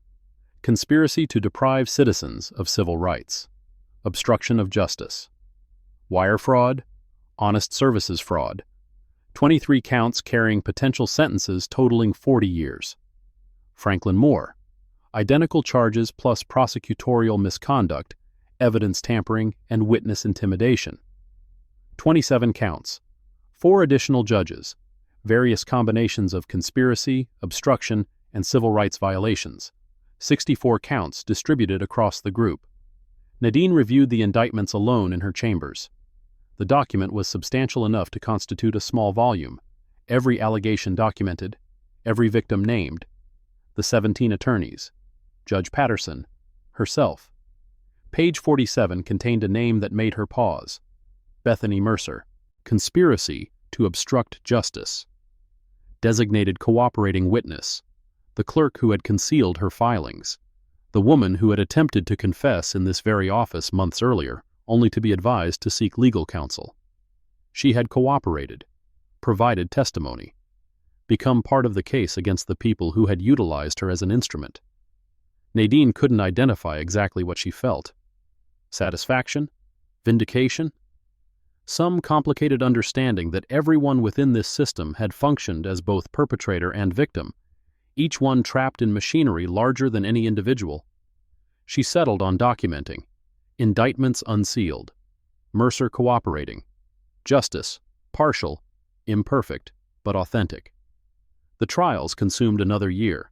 Whitmore contested every charge, every item of evidence, every witness's credibility. His defense team represented the finest legal talent substantial wealth could secure. Former federal prosecutors, Supreme Court clerks, legal scholars charging fees most people couldn't earn in a month. The evidence proved overwhelming regardless. Emails, recordings, testimony. The paper trail Nadine had constructed across 3 years, combined with trails others had assembled in silence, waiting for someone to finally provide a platform for truth. The verdict arrived on August 17, 2026.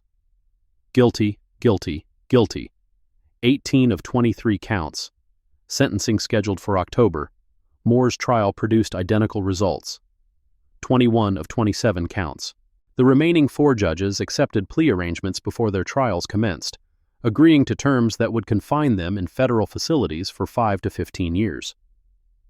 Nadine sat in her chambers on the evening of the final verdict, surrounded by 7 volumes of notebooks, and attempted to identify what she felt. Not triumph. The system had destroyed people, terminated careers, denied justice for decades. A handful of convictions couldn't repair that accumulated damage, not closure. Patterson continued practicing in Tampa, still bearing scars from what they had inflicted. The 17 attorneys remained scattered, their careers interrupted or concluded by sanctions that should never have existed.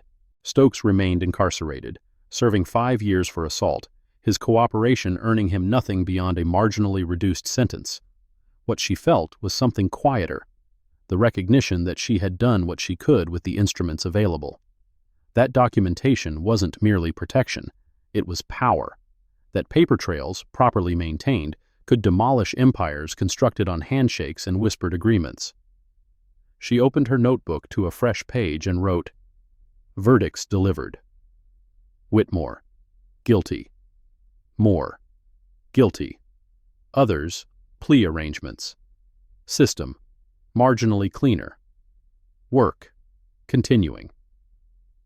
Then she closed the notebook, secured it in her desk alongside the others, and departed for home to sleep without the burden of waiting for the first time in years, 2 years later.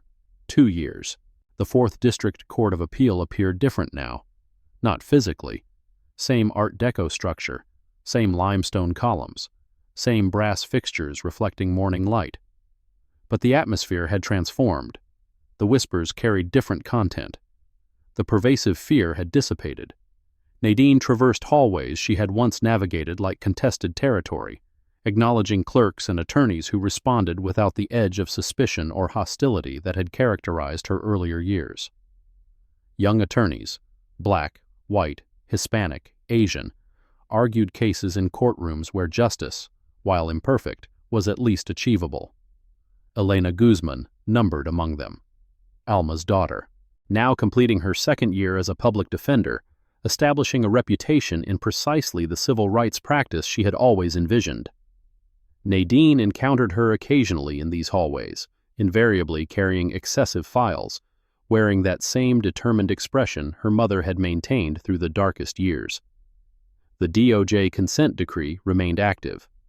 Federal monitors, mandatory reporting, required training, oversight machinery that would continue operating for another 8 years, ensuring that what had transpired could never recur, or at least not as readily. Nadine understood that systems didn't repair themselves permanently. Whitmore occupied a federal facility, serving 22 years. Moore was serving 18. The others were distributed across various institutions, judicial robes exchanged for inmate uniforms. But somewhere in some other courthouse, other Caldwells and other Whitmores were constructing their own networks, their own arrangements, their own versions of standard procedures. The struggle didn't conclude, it merely relocated. She sat in her chambers on the anniversary of her appointment, 4 years now, and opened the earliest of her notebooks. The leather was cracked, the pages yellowed, the ink fading in sections, but the words remained legible. March 28, 2022. $200. Sanction number 1. Motion lost by clerk. The initial entry. The commencement of everything. She turned to the most recent page, the one she had written that morning, April 2nd, 2028. 4 years. 17 attorneys sanctioned. 1 vindicated. System, imperfect but improved. Documentation, continuing. Someone knocked. Enter. Alma Guzman, now chief court reporter, promoted following the restructuring that succeeded the verdicts, appeared carrying an envelope. This arrived for you, hand-delivered, no return address. Nadine accepted it. Plain white envelope. Her name inscribed in unfamiliar handwriting. Inside, a single sheet of paper. Thank you for refusing to let them prevail. No signature. But at the bottom, a list of names. Names she recognized. Names from her notebooks. Names of the 17 attorneys who had suffered under Caldwell's administration. 16 had signed. The 17th, Jamal Richardson, had appended a note, practicing again, Tampa, available as witness whenever needed. Nadine studied the paper for an extended time. Then she folded it carefully, placed it within her notebook, and wrote beneath it, received, acknowledged, remembered. Outside her window, the sun was descending over West Palm Beach, painting the sky in shades of amber and rose. Another day concluding, Another day of documentation completed. She closed the notebook, locked it in her desk alongside 7 others, prepared for tomorrow. The struggle continued. It always would. But now, finally, she wasn't struggling alone. 6 years later. Autumn 2034. Nadine Okonkwo stood before the mirror in the changing room of the Florida Supreme Court, adjusting the collar of her new black robe, heavier than the old one, better fabric, and on the left shoulder, a gold stripe that only one person in the entire Florida judicial system was permitted to wear: Chief Justice. She still hadn't grown accustomed to the title. Perhaps she never would. 12 years ago, she had been a civil rights attorney sanctioned 17 times by a corrupt judge. 6 years ago, she had been chief judge of the 4th District, the woman who had torn down a rotting empire from within. And now she stood at the highest peak of the state's judicial system, with the authority to shape law for 23 million people. Power. The word still tasted bitter in her mouth whenever she considered it. She had witnessed what power did to people, to Caldwell, to Whitmore, to Moore and the others. She had watched it transform ordinary individuals into monsters, and monsters into something far worse. But she had also witnessed the opposite. Power in the right hands could build rather than destroy, could protect rather than oppress, could open doors rather than slam them shut. That was why she had accepted this position, not for the title, not for the authority, but for the work that remained unfinished. A knock at the door pulled her from her thoughts. Chief Justice, the ceremony begins in 15 minutes. The voice belonged to Elena Guzman, 32 years old now, no longer the newly minted public defender finding her footing. She had become one of the most respected civil rights attorneys in Florida, with a winning record that made prestigious firms envious. And for the past 6 months, she had served as Nadine's senior law clerk, the highest position an attorney could achieve without becoming a judge. Thank you, Elena. I'll be right out. Nadine looked at the mirror one final time. 51 years old, silver threads now visible at her temples, lines around her eyes, not from age, but from sleepless nights, from years of fighting, from invisible scars the system had left behind. But her back remained straight. Her eyes remained clear. And in her robe pocket, the 12th leather notebook still rested, heavy with the most recent entries. She stepped out of the room and walked toward the grand hall, where history waited to be written. The inauguration ceremony took place in the Florida Supreme Court chamber, a solemn room with vaulted ceilings, marble columns, and rows of seats filled with familiar and unfamiliar faces alike. The front row was reserved for family. Nadine's mother sat there, 83 years old, hair white as snow, tears streaming down her weathered cheeks. She had waited her entire life for this moment, not for herself, but for her daughter, for the next generation, for the dream she and her husband had carried when they left Nigeria 40 years before. Beside her sat old friends. Iris Davenport, retired but still sharp, the woman who had given Nadine her first opportunity and had also warned her about Caldwell. Leonard Fisk, now director of the Federal Judicial Oversight Office, who had stood beside her through the darkest days. And in the third row, nearly lost in the crowd, Marlene Patterson, 62 years old, still practicing in Tampa, still fighting for those without voices. Her eyes met Nadine's across the crowded room, and a small smile appeared on her lips. No words necessary. They both understood. The governor read the appointment declaration. The outgoing Chief Justice, who would retire after today, presented the ceremonial robe. Nadine placed her hand on the Constitution and spoke the oath, her voice echoing through the silent chamber. I, Nadine Okonkwo, do solemnly swear that I will support the Constitution of the United States and the Constitution of the State of Florida, and will faithfully discharge the duties of the office of Chief Justice to the best of my ability. Applause erupted. Camera flashes blinked. Reporters scribbled notes. History marked itself. But Nadine wasn't thinking about history in that moment. She was thinking about 17 names in her first notebook, about people who had been crushed by the system before she had the chance to change it, about Jamal Richardson, who had lost 5 years of his career and nearly lost his life, about Marcus Freeman, who never practiced law again, about those with no names in any file, nameless victims of a machine designed to grind them down. She had won. But victory didn't mean the war was over. The reception following the ceremony was held at a hotel near the Supreme Court building. Nadine circulated through the crowd, shaking hands, accepting congratulations, smiling appropriately, and saying the right things at the right moments. Skills learned from surviving hostile environments, but her mind was elsewhere. That morning, before the ceremony, she had received an email. No visible sender address, just a single subject line: the successor. The content was brief. Whitmore died in prison last week, but the system he built still stands. Watch the 3rd District carefully. They learned from the 4th's mistakes. No signature, no contact information, just a warning. Nadine hadn't deleted that email. She had saved it to the same folder as all the other anonymous messages over the years, from the mysterious insider who had sent her the first spreadsheet, who had leaked the emails between Whitmore and Caldwell, whose identity she had never managed to confirm. "Chief Justice?" The voice pulled her back to the present. A young woman stood before her, 25, perhaps 26 years old, dark brown skin, hair neatly braided, and eyes containing something familiar: determination, controlled anger, the patience of someone who had learned to wait.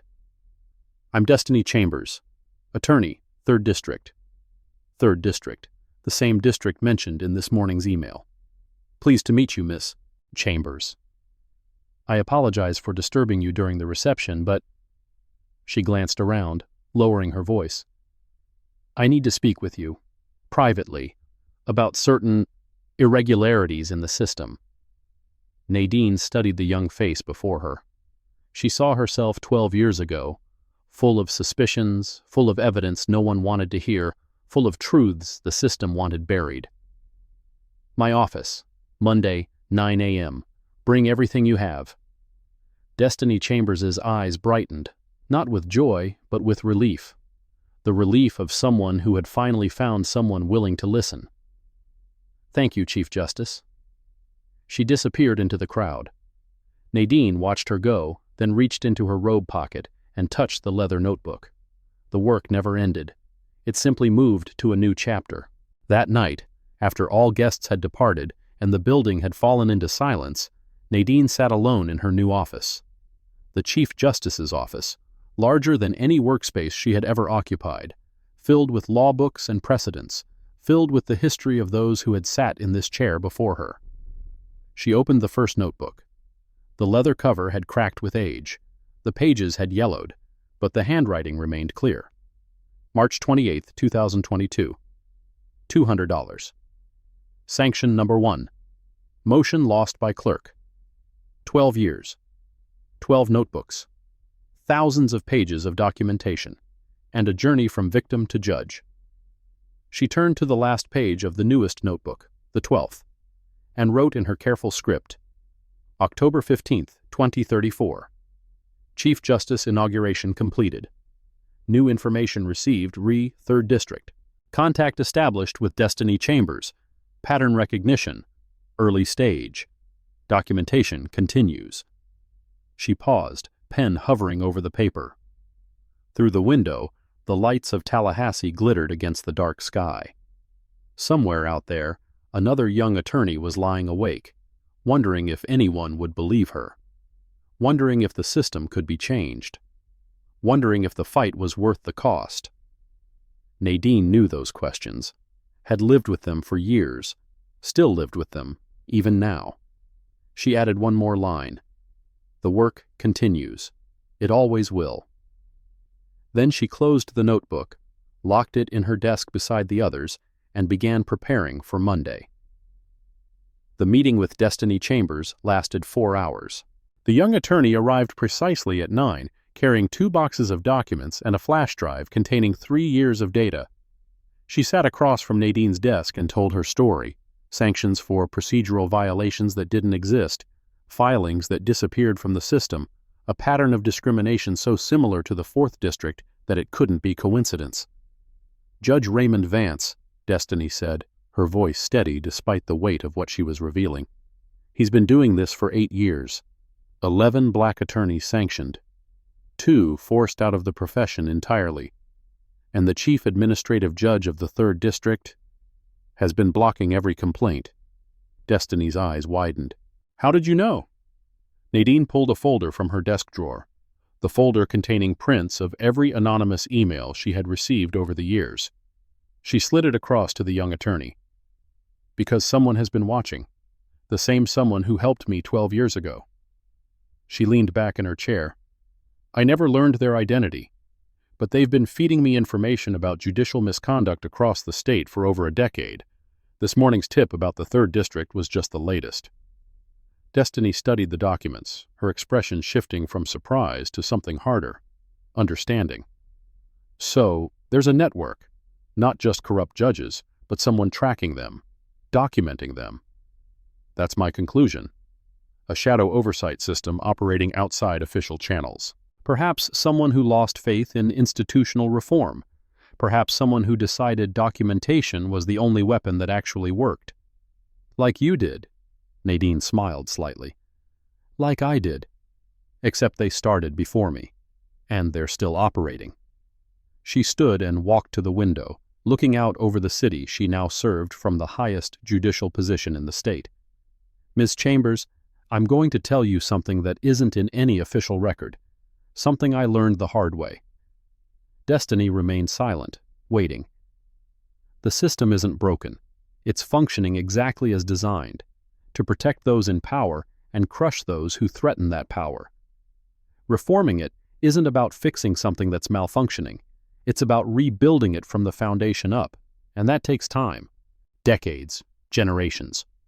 She turned back to face the young attorney. I won't be Chief Justice forever.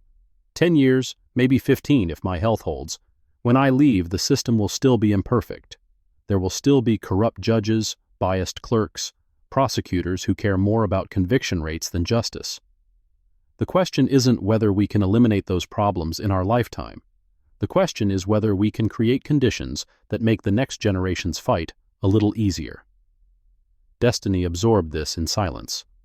Then she asked the question Nadine had been waiting for. What do you need from me? I need you to do what I did. Document everything. Build your case.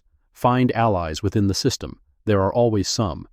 And when you have enough evidence, bring it to me. I'll make sure it reaches the right people this time. And if they try to stop me? The way they tried to stop you? Nadine returned to her desk and opened a drawer. She pulled out a brand new leather notebook, identical to the ones she had been using for 12 years, and slid it across to Destiny. Then you write it down. Every sanction, every threat, every disappeared filing. You document until your hand cramps and your eyes blur and your faith in humanity hits rock bottom. And then you keep documenting anyway, because paper doesn't lie, and paper doesn't disappear, not if you're careful enough. Destiny took the notebook, running her fingers over the leather cover. My grandmother used to say something similar. She said memory is a river that dries up, but words on paper are stones that last forever. Your grandmother was wise. She was a court stenographer in Alabama during the Civil Rights era, spent 40 years transcribing testimony, said she learned more about justice from watching it fail than from watching it succeed. Nadine felt something shift in her chest. A recognition.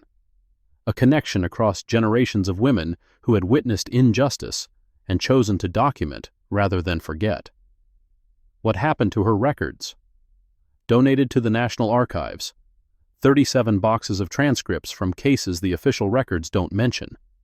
Lynchings classified as accidents. Murders classified as self-defense.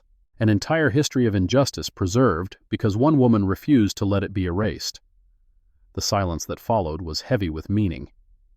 Ms. Chambers. Yes, Chief Justice? I think I understand now why our anonymous informant sent you to me. Destiny frowned. What do you mean? They didn't just send a warning about the 3rd District. They sent a successor. Nadine smiled. A real smile this time, not the practiced expression she wore for official functions. Your grandmother documented injustice for 40 years. I've been documenting for 12. And now you're starting your own notebooks. That's not coincidence. That's continuity. Destiny was quiet for a long moment. When she spoke, her voice was thick with emotion she was struggling to control. I was ready to give up, ready to give. Before I found out about you, I mean. 3 years of sanctions. 2 formal complaints dismissed. My supervising partner suggested I switch to corporate law, said civil rights was too dangerous for someone like me. She laughed bitterly. Someone like me. He didn't have to explain what that meant. But you didn't switch. No, because I remembered what my grandmother said when I graduated law school. She was 91 then. Couldn't even hold a pen anymore. But she looked at me and said, "The ones who quit are the ones they're counting on. Don't be what they're counting on." Nadine nodded slowly. She was right. I know. Destiny stood, gathering her boxes of documents, clutching the new notebook against her chest. And now I know something else. What's that? I know I'm not alone. She walked to the door, then paused. Chief Justice, one more question. Yes? The anonymous informant. The one who's been feeding you information for 12 years. Do you have any theories about who they might be? Nadine considered the question. Considered the emails, the timing, the specific details that only someone deep inside the system could know. Considered the voice that had guided her through the darkest times, asking nothing in return. I have one theory. Will you share it? Not yet, but if I'm right. She paused, choosing her words carefully. If I'm right, they'll reveal themselves when they're ready, and not a moment before. Destiny nodded, accepting the non-answer with grace. Thank you, Chief Justice, for everything. Thank me by winning. The door closed. Nadine sat alone in her office, surrounded by law books and history, and the weight of responsibility she had chosen to carry. She opened her notebook and wrote, October 17th, 2034. Meeting with Chambers. Documents received. 3rd District investigation initiated. Successor identified. Then, after a moment's hesitation, she added, Grandmother was court stenographer. Pattern continues. Documentation as inheritance. The river flows on. Outside, the sun was setting over Tallahassee. Another day ending. Another chapter beginning. Nadine closed her notebook and locked it away with the others. Then she turned to the work waiting on her desk. Briefs to review, opinions to draft, a judicial system to reform one decision at a time. The fight continued. It always would. But the river of documentation flowed on, carrying truth from one generation to the next, a current that no amount of corruption could dam forever. And somewhere in the night, an anonymous figure sat before a glowing screen, watching, documenting, waiting. The same figure who had watched Nadine 12 years ago. The same figure who had just sent Destiny Chambers to continue the work. They smiled in the darkness. The succession was complete. Thank you for taking the time to watch this video today. If you found the content helpful, please remember to like and subscribe so you won't miss our upcoming episodes. If you have any questions or suggestions, feel free to leave a comment below. We are always here to listen.